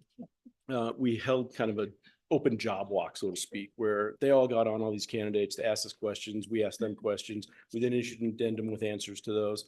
It closed last week. We had 13 submittals. We were very impressed. The selection committee internally of, Hannah and Rod and Matt and myself and Brianna, we interviewed 6 of those firms. We learned a lot. Again, very impressed. There were 4 of them that we thought would do a great job for us and we would, be very happy to hire. We did get to kind of a consensus preferred candidate. I did do the homework on them and checked them out. So we are all ready to make a recommendation if you guys would like us to do that. Having said that, this is a little bit of a different process because this comes to us from council and these people will be speaking kind of on your behalf. So I'm here looking for direction as to what you would like us to do next, whether that's enter negotiations with this firm or if you guys want to be involved in the process, or that's what I'm looking for. Would you do me a favor and give us a little bit of background on that one firm? Just like what other municipalities they work with and what was it kind of the general consensus that made you feel that there was a unanimous consensus? So a ton of experience. Local government communication is all they do. They have lots of cast members as clients. I talked to the city managers of Snowmass, Aspen, Basalt. We also talked to RAFTA. They got, great marks across the board. So they know our space, they know our area, and they have a lot of experience doing this. And then there a second that also had similar experience? Yep. Or- Yep. There was a second that was, relatively close second, I guess. Very, very qualified as well. And then we thought the other 2 firms would also do a great job for us. Yep. Okay. Counselor Gotis. Yeah, so I think, I would like this council to be involved in the process. We were told on the January 18th meeting that we would have a first round of interviews. Then we'll have a group of 3 or 4 that we'll actually want to bring in. And it might be good to have a work session with you guys so we can sit down. And it was said that, this really should be, your call as much as possible. So we were told that this was going to be something that we'd be involved in. And so I'm okay. I'm happy that we had a vetting, that we're down to 4 candidates. But I'm not interested in pushing out accurate and consistent communications. I mean, I am, but I think we already have that. My thought of this process was we were going to engage a company that would engage the public, that would do community surveys, that would, really be an engagement piece. And I don't even really know what engagement means because I haven't gone through a process of being able to sit down, the same thing that staff enjoyed. I didn't get to learn a lot of stuff so that I could have an idea of if this is a good communication firm or not. I haven't even seen the applications. So I can't vote for this or accept a recommendation. I would love to be able to have this council treat this in a similar manner that we've treated the Confluence Master Plan, where staff selected the top 3 candidates and those 3 candidates presented to council. In a work session, we've had that with selecting polling companies. We've done this a number of times in the past. And so because this is council driven, I think this needs to be a council process. And I think just, interviewing the one firm and giving it a rubber stamp is not, it's not going to get us to where we will have enough of a decision and buy-in. So I would be much more comfortable if we went through as a council and interviewed, I'd say, the top 3 applicants. Counselor Zelinski. So I'm just curious if is there a little bit more that you could share with us as far as, maybe some presentation or something that kind of defined. I agree a little bit with Counselor Gotis in that I have very specific ideas of what I would hope would evolve from this. And it does really stem from like a more comprehensive kind of like holistic approach to communicating with the community. I see Brianna nodding. And so, I would be completely, first of all, I don't like to like do extra work. And so if this is done and it's done in a way that feels like, oh yeah, we got this, then I'm good with going with, you know, I just need a teeny bit more information. Yeah, so I'm gonna look to our legal counsel to make sure I don't get us in trouble here, but is it appropriate at this point if we let the firms know that we're gonna distribute their submittal to council that I sent in? Yeah, I mean, I guess what I'd suggest from a process standpoint, I mean, and part of the reason that you didn't get a recommendation is because Jonathan called up and he wanted everything, and we just felt like we needed to come back rather than like we would do on a normal bid and have, here's the firms, here's the staff recommendation, council okay with moving forward, right? Yeah. Which is how we would normally do it in a procurement. So this is gonna get delayed a little bit. I think we can certainly share that with you as soon as we share that with you guys. Obviously, those are public documents. And I think as far as whether you want to do interviews or not, if it really is something you guys want to do, I'm going to suggest that all of you guys need to be there. If that's something you want to do, you know, that buy-in that Jonathan is talking about, Councilor Geddes is talking about, I think everybody needs to be on board, or nobody, you know, it's kind of one of those things you don't want some of you making, it's like the planning commission. It sounds like I'm discussing the site visit, right? Like either everybody's in or everybody's out. So we can certainly do that and put it on for action at the next meeting. I think one of the questions is whether like not in delivering those materials with you, you'd like staff's recommendation on that. I mean, I will say without saying who that firm is, they work for a bunch of my clients. Yeah. Sure. So, so anyway, I think that's the question is like, what information beyond the applications do you want to see? Do you want to see staff's analysis and recommendation in that packet or not? Okay. I'm going to jump in really quickly because sometimes it ends up that I'm the last person, and I'm trying not to always be the last person, and just say that when we set the plan, I want to acknowledge that Jonathan is correct in that there was an expectation that it would be a certain procedure. And yet we need to be somewhat malleable at times, in that it does appear that we have firms that applied for the position that wouldn't normally even take new clients, but we fit enough of the criteria with their other communities that they support that they too felt like this was a good alignment. And that's the one firm that that was the star that stood out.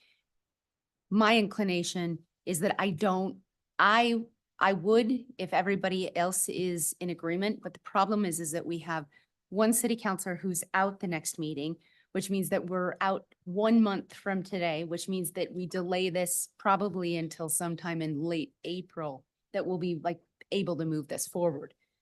My preference is that we trust staff who very much were involved at every juncture of our discussions. They know what we contend with. They're very aware of what, at this point, certainly what our preferences are and what our needs are. And this is their unanimous decision or consensus agreement that this was the firm that met the criteria that we had established. These are our department heads. And I trust you guys. And I don't want to discount that if they don't go with that path, that means they don't trust you. That's just simply my position here. But that's where I'm leaning, because I think it keeps the momentum going forward. And I think we also have your reference at this point too, that you know this firm, you're familiar with them. So Councilor Schechter. I guess I'll try and be brief. I would agree with the mayor. I'm not inclined to review these. Whether I'm here or not next meeting is not relevant. It sounds like you've done heavy lifting and a ton of vetting, and I don't know that I'd be in any way more capable than it's already been done. And maybe I'm wrong, but I'm looking at this almost as a city staff position more than directly in us. They're doing the legwork. You and our PIO are screening a lot of this as I look at what they're providing to us. Some of the things will come as recommendations that I will trust staff to bring up to us. Hey, what do you think? Others you'll be deciding in-house like you do so many other decisions. So my inclination is to go with your recommendation. Councilor Deb. Thank you. Couple of things. I was in the understanding as well that we're going to interview 3 firms. I thought that was the plan. But I understand being flexible, and flexibility is the key to success. I get it. Do we get to interview the recommendation? look, you guys can do whatever you would like. I mean, I Okay. really didn't mean to bait and switch. Yeah. Okay. I thought through this process that staff would do that heavy lifting. We would go through and kind of vet these people. We'd make a recommendation of somewhere between, one and maybe up to 5 firms. And now I'm here asking how you guys want to be involved with this. Okay, plan. So fair anything. enough. So in light of moving forward, I would like to interview the recommendation at least to see if we even connect in a way. I think that's important. If you guys are inclined to do that, to me, if I don't connect, I will never talk to these people. So I think we should at least have the chance to talk to them before we actually sign the contract. I guess if you're gonna, I guess my suggestion would then is probably do the top 3 at the next meeting. Because I like one, I mean, if you don't like him, then we're out another 6 Yeah. weeks. I see what you're saying. Right. Okay, yeah, I So, see what I you're mean, and I apologize because like I said, we kind of got, I mean, we thought we would late add to the packet because interviews were going on into the beginning of this week. Right. The question about what the next process is, we don't want to release all that information or put a recommendation in the packet unless we're on the same page with council. Unfortunately, it's 3 weeks to your next meeting. Yeah, I know. So Unless- I think that's just, I think that's where we're kind of where we're at. Unless we The call other- for a special meeting. Yeah, unless you ask for a special meeting, the other option would be is that we try to negotiate well, if you want to do an interview, I think you should do 3. Otherwise, we can do, negotiate a scope and bring back with the recommended candidate and a complete scope. One of the unique things about this is that, everybody approaches this a little bit different on how they package the pieces. And so there's definitely, kind of that component we have to work through with whoever the candidate is, that gets selected. Follow-up question. You said you had 2 top here and then a 3rd one. How far off is the 3rd one? I mean, I feel like I'd have to get back with the community, make sure that I'm speaking for everybody. But I think where we came out is we had one that we really liked. We had one that was, almost equally as good, but was a clear second. And then the 3rd and 4th, we probably felt about the same. So Something like would that. you guys be okay with doing 2? The top 2? I'd like to talk to them first before I sign. That's it. So I think that for me, I'm gonna add a little bit more to this evening and just say that I think that the goal, yes, it's council driven, but in 14 months, 3 councils off and there'll be 3 new that, this is a staff person. This is a contract. This is someone who will support the community via the council to make sure that information is out there, that we have a good relationship with the community. We're getting real-time info from them, supporting Brianna's position. I will go back to what I said before, and that is that my preference would be that you negotiate with this first position. And if you're unsuccessful by the next meeting at negotiating, then we look at the other candidates. But it sounds like there's kind of a little bit of a process in the negotiations. Yeah, we're not going to be ready. I mean, it's not kind of a boilerplate. Mhm. Whoever gets selected or whoever we negotiate with, I would anticipate if for argument's sake, if we were say to do interviews, and I'm not arguing one way or the other, if we did interviews at 3 weeks from now, probably you would see a contract 2 weeks after that. Okay. Counselor Zelinski. So I feel like we've been very clear in what our goal was in retaining this position. And I also very much believe that you pay attention to us and hear that. So personally, and I'm the one that's not going to be here next week, or next meeting. So I'm personally comfortable with that recommendation from you all based on you really understanding what the priority is. And if you feel that that is like so clearly the better firm for that position, I don't need to weigh in on that. So I'm just gonna say that, and if the rest of council decides to do that, I'm fine with missing that interview and letting y'all kind of decide on my behalf. So either way, I'm not standing in front of this process, whatever is decided. Counselor Kelp.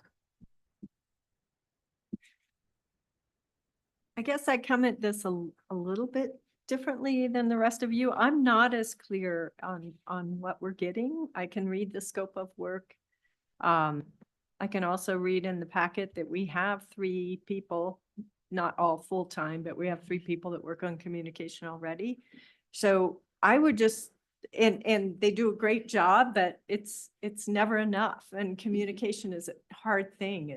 It's something where you need it. You want to have good communication, but I'm not real clear on what we're going to be getting. So my goal, not so much is to interview the candidates. I think I trust staff to pick who they think is best qualified, but I would like to see kind of examples of what they do for other communities. What will we be getting? Yeah. And I'd also like, I don't see any budget associated with this. I'd like to know what we're spending, because we have a lot of problems to solve in this community. And are there places where that money could be better spent? I don't know, but I do value good communication. So that's where I'm at. I whether we're interviewing 1 or 2, I don't know that I need to do all of that, but I'd like to have a better idea of what we're purchasing. So this is going to be a little bit of a complicated negotiation because there's a lot of ways that we can engage different parts of a firm like this. The scope hasn't really been completely written yet. I mean, we're going to do that through the process. And I think at the very least, you guys are going to want to review that scope. I mean, if there's some real hesitation, and it sounds like there might be, it's really not fair to bring on a firm that we're not all pretty comfortable with, or at least you've had a chance to look at. So it just puts them in kind of an awkward position if there are a couple of people that, you know, really didn't support it or felt like they didn't have a chance to get behind it. So we're ready to go as soon as you guys are. Maybe it makes sense to do a special meeting and have 3 or 4 interviews, 45 minutes apiece or something. I'm good with whatever you guys want to do. Counselor Gotis. Yeah, I mean, I think, you know, all or nothing, if somebody, respectfully, if somebody is gone, if I was gone at the next meeting, I still think that the 6 other people could speak to the 5, then the 5 other people that are here could speak to it. Are there only gonna be 5 at the next meeting? Yeah. Okay, so maybe it is a special meeting, because I 3 weeks doesn't bother me, but you know, it would be good to have more. I just think that, you know, it was, I'm not saying it's a bait and switch at all, Steve, but I've just thought for the last month we were going to, because we were told we were going to be brought in on these interviews. So it's hard for me to get behind something that is now changed, the process changed. I think fundamentally, I disagree with the idea that pushing out accurate and consistent communications is what we want this position to do. I think what we want, what I've heard, or maybe this is what I want, and so that I'm hearing it from other people, is that we want somebody to engage with the community. And engagement is different than pushing out communication. And so I want to hear from the top 2 or 3. If it's 2, that's fine. But I want to hear from the top 2 or 3 on what they do, how they do it, how they engage, what they have done in communities like this. Because if I just hear from one, like just hearing from one's like, well, cool, that sounds great, but I have no scope of reference. I can't see the other applicants, apparently. I have no idea what the other applicants have put in for their RFP because I can't get that. I can't get a conversation with the other ones to see what good ideas they might have that I might want to emphasize to this new one. I have no scope of reference because I don't know what we want necessarily, and I don't know necessarily what I want because I'm not the expert. So I think this process is one of these processes like selecting a city manager, like selecting something where sometimes you don't know until you have it in front of you and can juxtapose it and contextualize it. And then you're like, ah, yeah, that makes sense. And I don't even expect to make a different decision. I just don't like the process. Counselor Weimer. Sorry. 25 grand? What's the spend on this? We put 125 in the budget. 125. Yeah. And then did we scope out? I know scope is still squishy. Did we time frame this? Like, is there a start and end date to this thing? No, we kind of talked about it being a year contract, but when that would actually start is kind of subject to when we get through the process. Okay. I would like, because we talked a little bit, Brianna, you and I talked a little bit on that work session too, about almost just kind of turned into like a two-pronged request of these guys, of the firm. I think the one is around what I call tactical communications, right? And that's your sort of daily, or at least routine communications, that do get pushed out, and helping us just get faster, stronger, better, around that kind of the tactical routine side of things. And then Jonathan, you're right. There's also then a special projects side to this. That's not routine by any stretch, right? It's us picking, a small number of initiatives or goals or things that we want help from this firm to go out and attack, right? And that was this whole thing about listening to understand the story and then being able to tell a story, right? So there's two facets to this. There's the routine tactical side, and then there's the special strategic side. And I didn't read the RFP. I'm sorry. Did those two sort of things get into the RFP, and you felt like people responded well to meeting both of those sort of kind of different requests? Yeah. Yeah. Yeah, I would say that that's true. Okay. Then, God, where do I even stand? Look, if there's an opportunity for us to do pull a special meeting together like next week or whenever, it's your kind of guidance, like how quickly could we set aside 2 hours? Let's time box this thing and do 2 hours, 30 minutes a thing, and then 30 minutes of discussion, and we're done. Those of us who can make it do, those of us who can't, wish us well. And at least then we've got some sort of, eyeball to eyeball, perhaps, at least over the screen. We've got, Brianna, you're a part of this that you can talk about. You can ask your questions if you've not already. Can they support you in X, Y, and Z? And we can do the same thing on our side, A, B, and C. And then I think that's my preference too.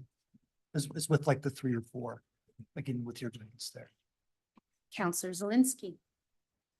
So, I'm gonna just kind of go back to what initiated this conversation. And, I feel like the weight of this has really been on Brianna's shoulders, and she knows, I think, where our collective priority is. I feel like we've communicated that pretty effectively. And with this being kind of her wheelhouse and you being on the selection committee, I would like to hear from Brianna. I just don't like to second guess or micromanage this process. And to me, this feels a little bit micromanaging.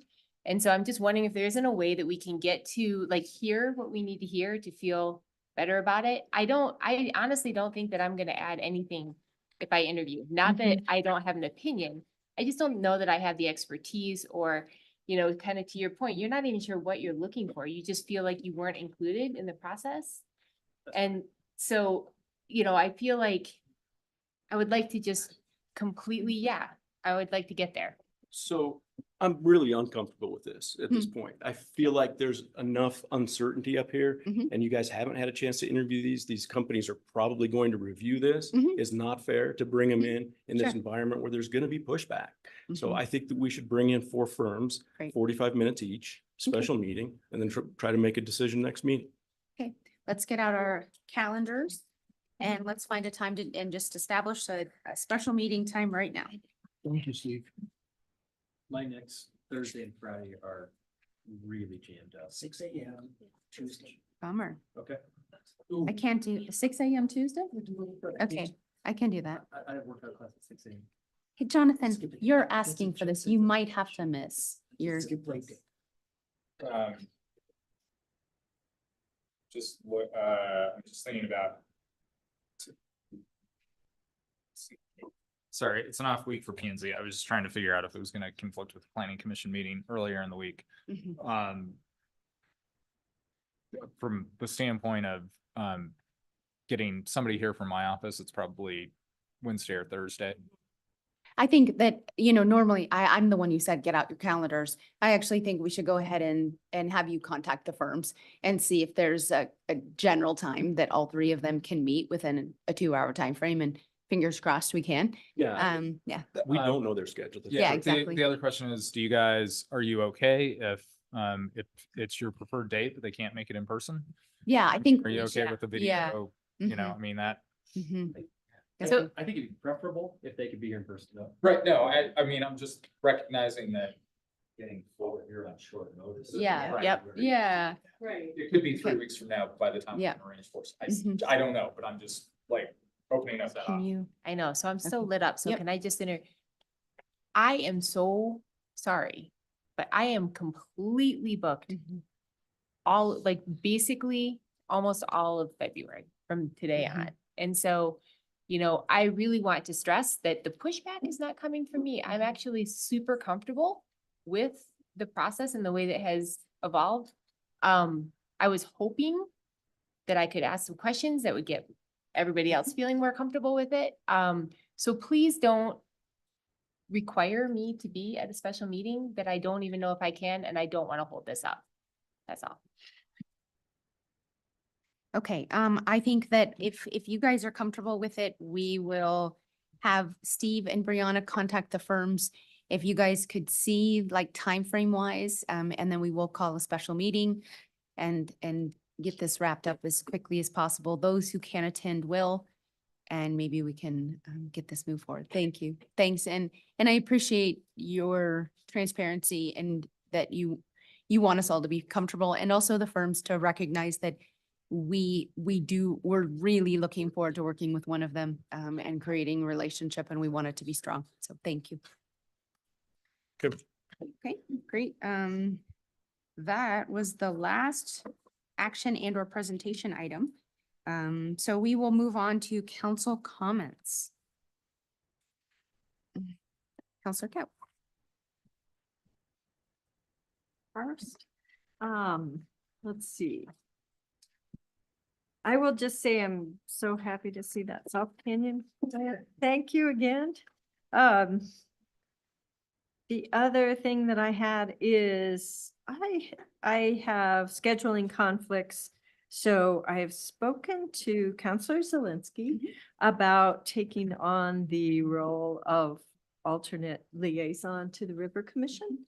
And I believe she said she's interested. So I was wondering if Mayor, if you could make that change for us tonight. Absolutely. And then I think there are a couple of interviews that might be scheduled next week that.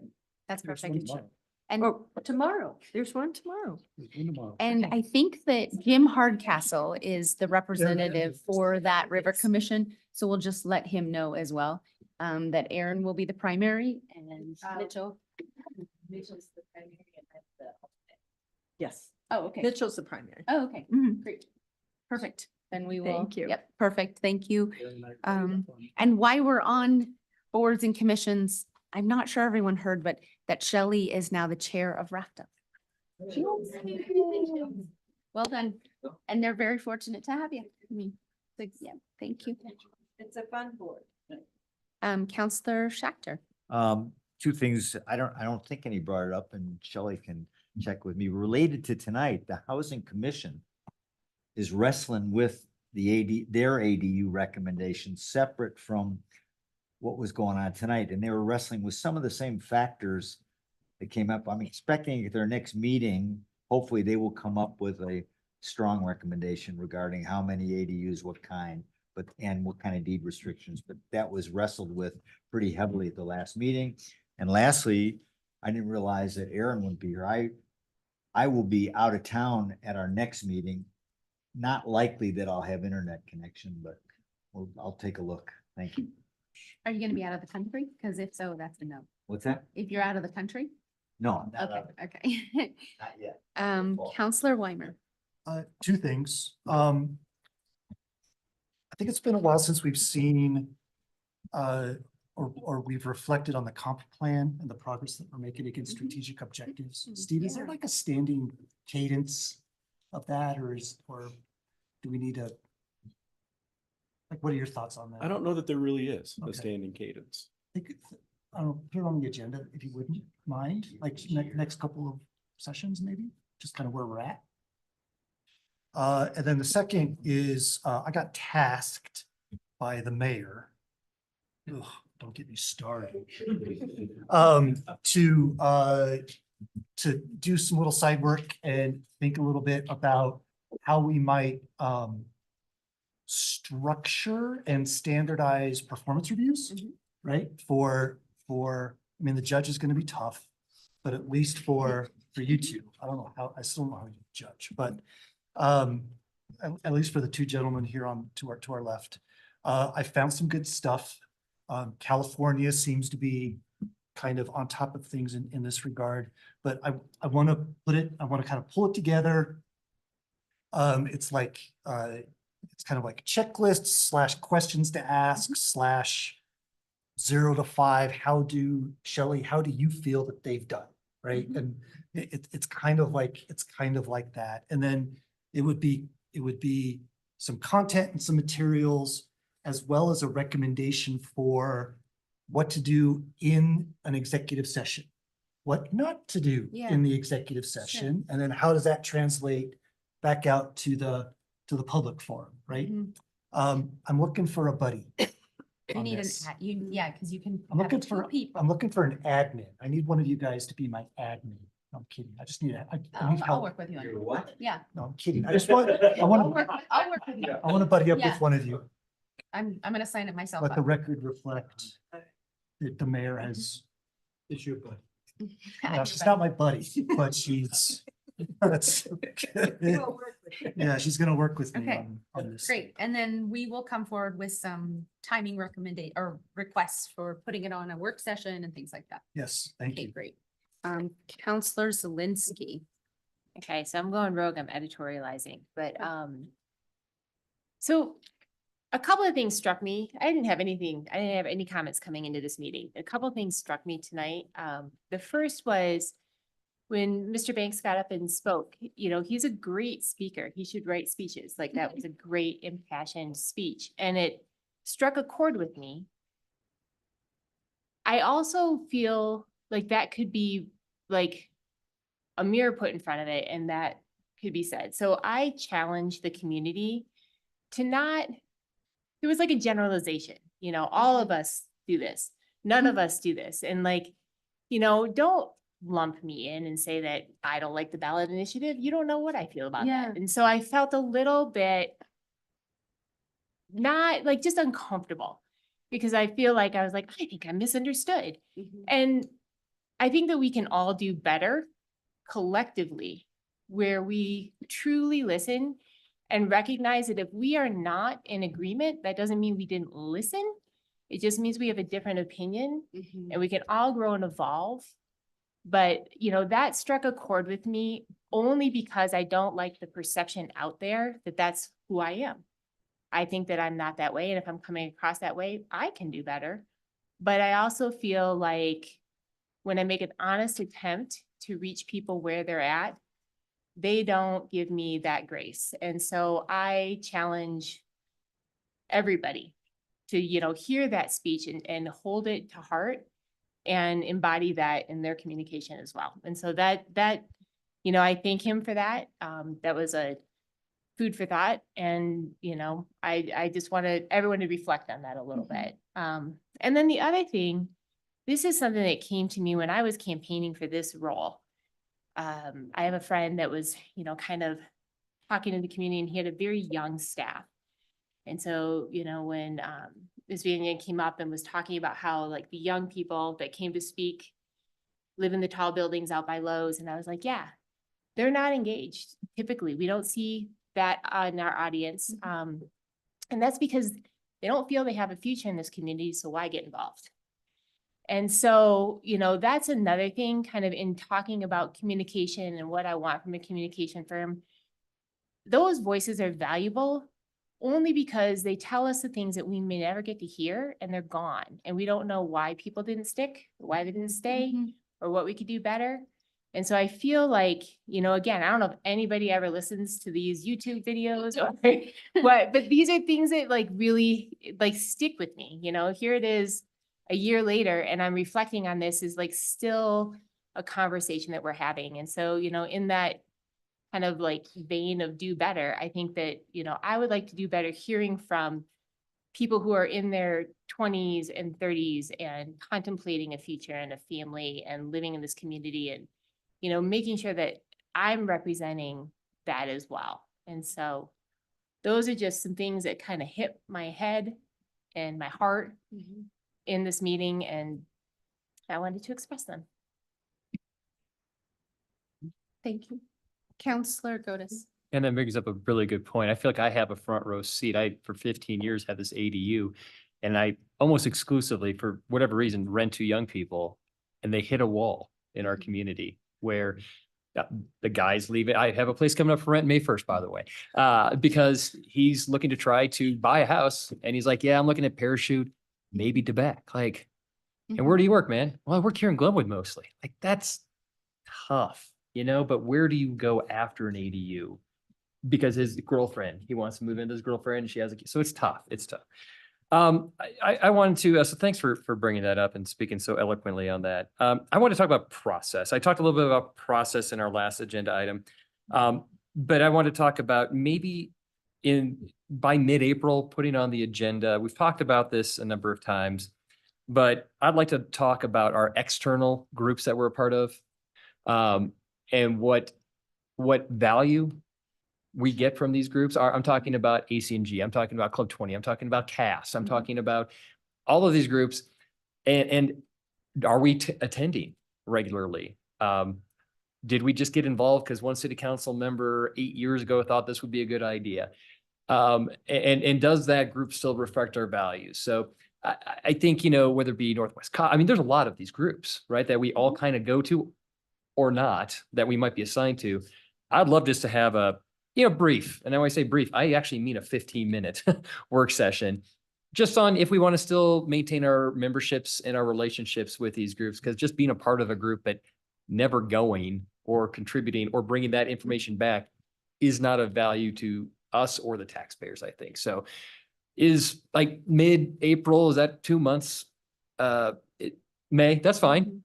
First meeting of May, can we have that 15-minute conversation? Is there? Yeah, May would be great because there's Okay. not a lot there's no work session. I just know that if we don't say sometime, I'll be here 3 months from now saying the exact same thing and asking for another date. So by the second meeting of May, can we have a 15-minute work session on that? Yeah? Yeah. Okay. The other thing I wanted to talk about with process is, can we just make either an effort or a actual rule that unless we get it in our packet, uploaded into our packet, that we do not allow groups, even staff, to present stuff to us at a council meeting? So like the Gaza thing? Yeah, absolutely. Absolutely. The Gaza thing? There's several things tonight where there is no staff report. And well, there's a staff report, but it basically said, it's a staff report. It basically repeated the title.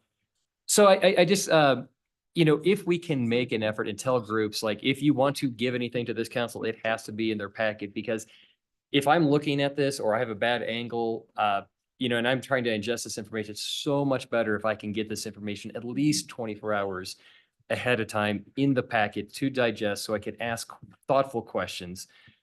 And a lot of times we can do that. I just don't know why we're not.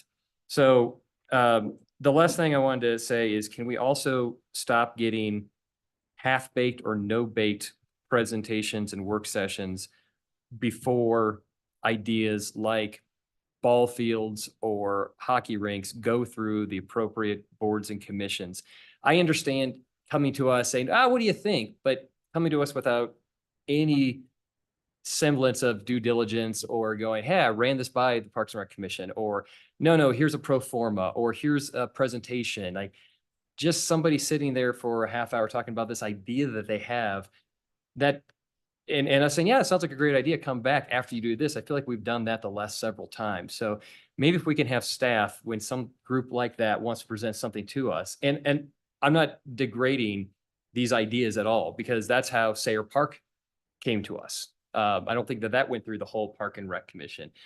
But I think it's always better if we can refer to the Parks and Rec, to the River Commission, to the appropriate boards and commissions. Housing Commission, Sumner, for example, I think that's a great thing. Is we were spinning our wheels talking about ADUs earlier today when we probably have a recommendation coming up. So that's just something I would like to try to encourage staff to redirect those groups with ideas through the appropriate channels. And I think those appropriate channels are our boards and commissions and maybe even other community groups. Well, I think, can I just say quickly, I think the good example is the Franklin conversation today. They could have come on public comment and said, we have this idea, instead of taking up a half an hour. Right. Okay, great. Moving on. Has everyone had a chance? Do you have anything you want to add? Okay. Marco, nothing? I get one quick question. Yeah, you just need to turn on your thing. Counselor Sector. How do you balance that, John, with others that somebody comes to us with an idea first and we say, hey, there's no way. Right. Rather than them having to go through commission after commission after the staff. Yeah. So where do we find that balance between yes or no, don't proceed or proceed? That's what I mean. So I would say, Absolutely not. Stop. Give me just a second. Nobody's turning on their mics. Let's make sure that you finish first. Yeah, I'm And, finished. okay, great. Counselor Kaup, did you want to say something? No. Okay, Counselor Godus, your Sorry. response. I was just responding because he asked a direct question. Sorry, I apologize for jumping in with an answer to the question. I think the answer to that is exactly what Shelley said. Come to council, give the 3-minute, here's what I'd like to do. At that point, we'd say, boy, that's crazy, but thanks so much for having passion. Or, man, that sounds, worthy of some staff time and effort, and take it through here's the channels you should take it through. And maybe here are some community groups that you should reach out to gather some more support, but certainly here's where you go.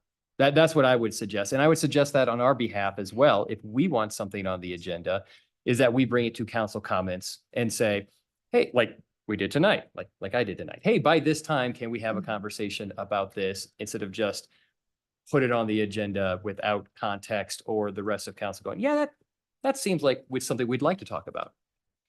Counselor Zelinski. So just for clarification, when there's community comments, we don't comment back. I don't. So we can't give them that. So I don't know that that's quite the best solution. And for a council that has really come out very clearly saying that we really want to hear from the community, engage the community, it's a mixed message. So I think that if this is something that is really of concern and bothersome, then maybe we can spend some time crafting a more clear process, rather than just being like, no, that doesn't work, and then we kind of shut it down. That's good. Okay. I'm going to jump in really quickly because I have not spoken, and say that there are 2 things that I wanted to bring back up, and that is a code of conduct, which I think is probably best handled at a retreat for council. I find that a code of conduct would give us some direction. It would hopefully tether in those who say inflammatory things. It would hopefully help us with protocol. I think that working together and getting behind a standard of practice, and that could include how do we add agenda items, I think is best handled when we have some time to sit down and do it, instead of up here in a retreat. So that would be my recommendation.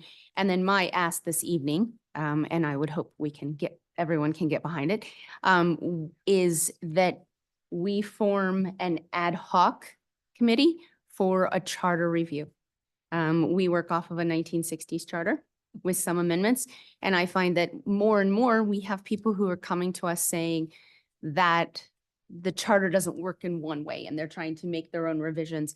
But the problem is that they bring ideas and they get community members behind it, which I think is beautiful in its execution, because anytime there's community involvement, I find it to be fantastic, but it doesn't always allow for diverse voices to be at the table, hearing the pros and cons, balancing ideas, going from, making the sausage via a charter review.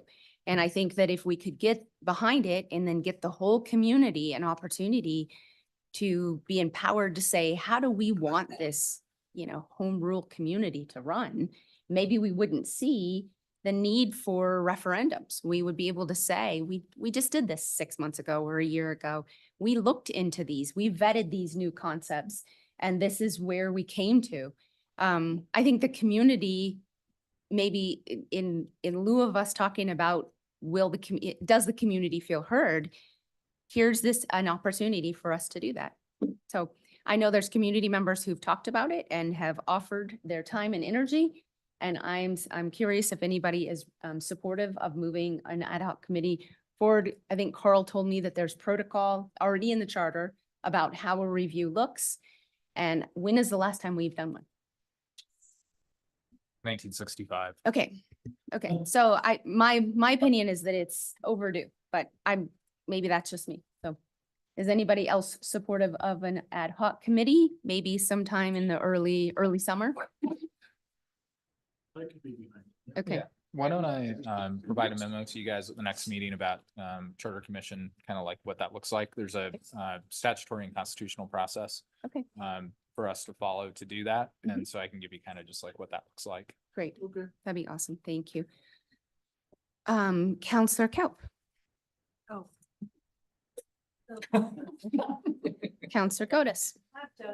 I just, for that, is the goal is, would the goal would that goal be to put something on the ballot to amend our charter in November of 2024? And if we work back from that, does early summer accomplish that timeline? The goal of it is to review the charter in a timely manner. If we need our legal counselor to give us guidance on timing, we would appreciate that in the memo. Okay. Thank you. Yeah, and I'll do that because it's a process. Yeah. I doubt you would make the November ballot. Yeah. Okay. And I don't think it's the kind of thing you really need to rush. Yeah. Okay. Thank you. Okay.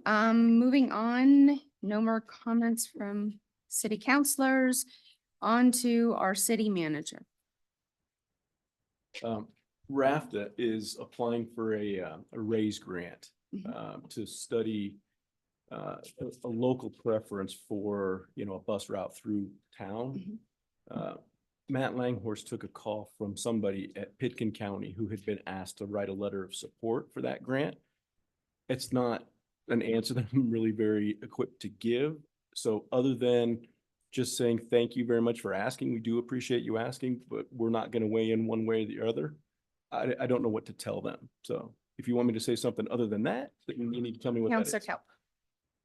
And I guess this did come up at the RAFTA board last time, that last week, that they were going to go after this grant. And after hearing from Transportation Commission and just a little bit of casual conversation with some staff members and council members, I think the general consensus that I was hearing was that this really isn't great timing for the community, besides the stress of the 27th Street underpass that we have going on, and then all hands on deck for Southbridge right now with that grant. But so we brought that up at the RAFTA board meeting last time. Ingrid was at the meeting also, and expressed our concerns, but it still passed that the board felt that they should at least go for the grant. You don't know if you're going to get it, but also they felt like if they can access the funding, they have a few years to spend that money.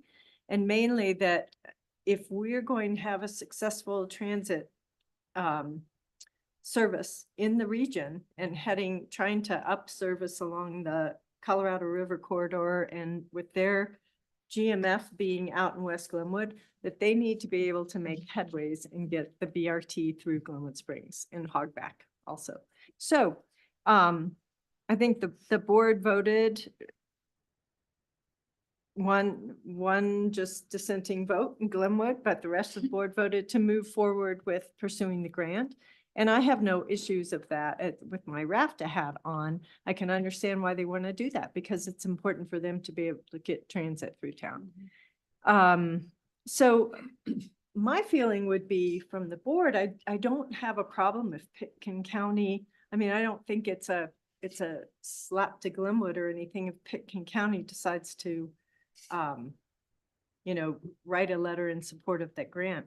I don't know if Glenwood wants to or not, but I guess that's the question. Just a little bit of background on that. And if there's any other comments from the board, from this council, let me know. But that's the short of it. I'm gonna defer to your judgment as well, and just kind of the general consensus that for Glenwood, even based on our Transportation Commission's recommendations, it's not in our best interest to support it. It's not, it will be a challenging conversation for our community, I think, whenever it comes up.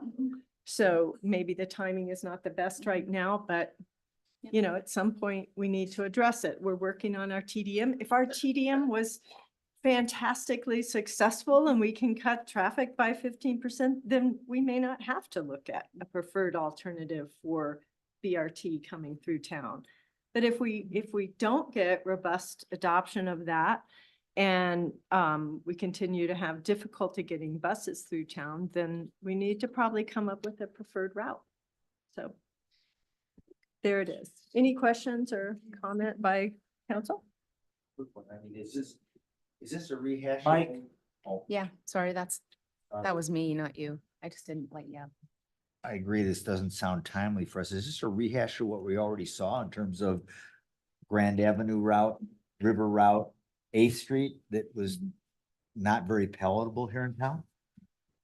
This, this race grant is kind of, well, what it is it's a follow-up to the MOVE study that came out of the MOVE study. And it's to have that conversation with the community and look at the technicalities of it and try to come up with a preferred alternative. They realize they might be looking at doing an EA or an EIS, depending on how complicated, their route options are. So it could be a fairly long process in and of itself. Is this regarding the subject? Okay. Yeah, I'm sorry, because this may be getting around the accent, but Northwest COG as a general rule, when a member agency, which Pitkin County is, asks for a letter of support on any grant, we give it. Unless there is strong objection from a membering community. And so this is my regional grants navigator hat on when I'm saying this. So I guess what I would ask is, Ingrid, are you the representative? No, Shelley is. Shelley, and you're then the representative for Northwest COG? Oh, no. No, for RAFTA. For RAFTA, you're the Northwest COG's representative. Okay. Yeah. Okay. Hence to my earlier point. Okay. Yes. So I guess. And proudly. What can I do for you, Jonathan? Yeah. What you can do with your Glenwood Springs hat on, because I'm not able to, would be if you feel it's important to contact John Stabney, the director, and say, I would, on behalf of Glenwood Springs, I have a problem as a member agency of Northwest COG. Having Northwest COG support this. If that's what. But but the question is Pitkin County.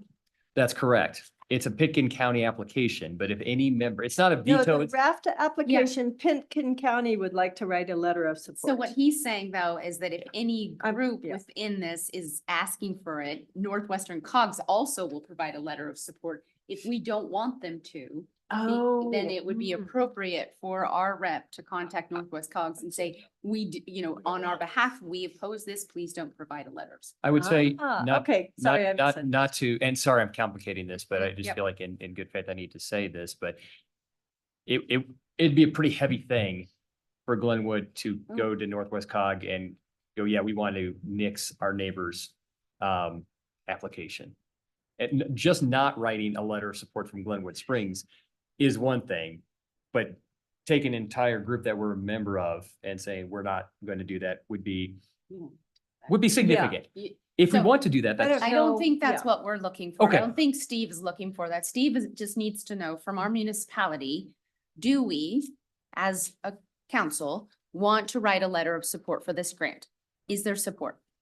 Well, I thought the question was, do we have a problem if Pitkin County writes a letter? That was the question, right? Yeah, so Pitkin County is considering whether or not they want to write a letter in support. And as a matter of courtesy, they called us and said, before we make a decision, we want to know what you Oh. guys think. Thank you. So And I that's guess fair. as the Appreciate that. rafter rep, I don't have a problem if they write a letter of support. It's a different question whether or Yeah. not we will write a letter of support. Yeah, We're not being asked for that, at least Okay. yet, as far as I know. Okay. But I need to vote on this? I'm asking them what to say. hold on. Everyone's lit up. I have to defer to you guys about RAFTA, but my perception is so much of our problem flows from Pitkin County. Mhm. So for us to say, oh yeah, write the letter is compounding our problem. It seems to me that we should be opposing this. That's my thought. Yeah. Okay. Do we, so I get, once again, do we have a problem with Pitkin County? As a matter of courtesy, they've called us. Do we, I think maybe you have your answer, and that is that we struggle with this and we certainly wouldn't be providing a letter of support. However, we honor that they're a neighboring community and they need to do what aligns with their community. But we and our Transportation Commission and many in our community would struggle to see this grant implemented within our community. And I think that's the answer. Is that fair? Okay, yeah, Okay. Okay. Yeah. No, that's it for me. okay. Probably the only thing I have is, not next meeting because we're gonna be down to 5, but, Mhm. one of the following meetings, next meeting or two, when we have the full council, probably gonna have to have a discussion about, at least briefly in a work session to start with, about funding levels for the support of the Shoshone acquisition. Oh, yeah, good. So that's something that communities are starting to come in. I think Water Conservancy, if I just saw, I think they dropped $2 million into the bucket. So it's something we need to have a conversation about. It's hugely beneficial to our community. So that's coming up as as that project moves forward. So that's it. Great. Okay, I'll return back to council for, anything else? Sorry. Yeah, we do have one other thing. I sent this out to you guys today earlier, but through conversations with the city and Habitat, Mhm. I think it's been decided that we go from 8 units to 6 units. Okay. So I think that we're comfortable in saying that out loud now. Thank you. Thank you for that update. And then this evening, I did bring some baked goods earlier, and that was to celebrate 3 of my fellow city councilors, all 3 down here, our February birthdays. Yeah, so a little shout out, while we all have an opportunity to work together and drive each other. Thank you. And Ryan Muse and Matt Langhorst, if he's out there in the universe, getting better, all early February birthdays. So we thank you guys for your commitment to the council. Yep. And have a great night, everyone. I'll look for a motion to adjourn. Social event. Yeah. Social event. Where do you guys want to go? Okay, social event. 8:38, so that So, kind of defines. yeah, social event is being held at Dock Holidays Great. tonight. Thank you. Motion to adjourn. Going? I so move.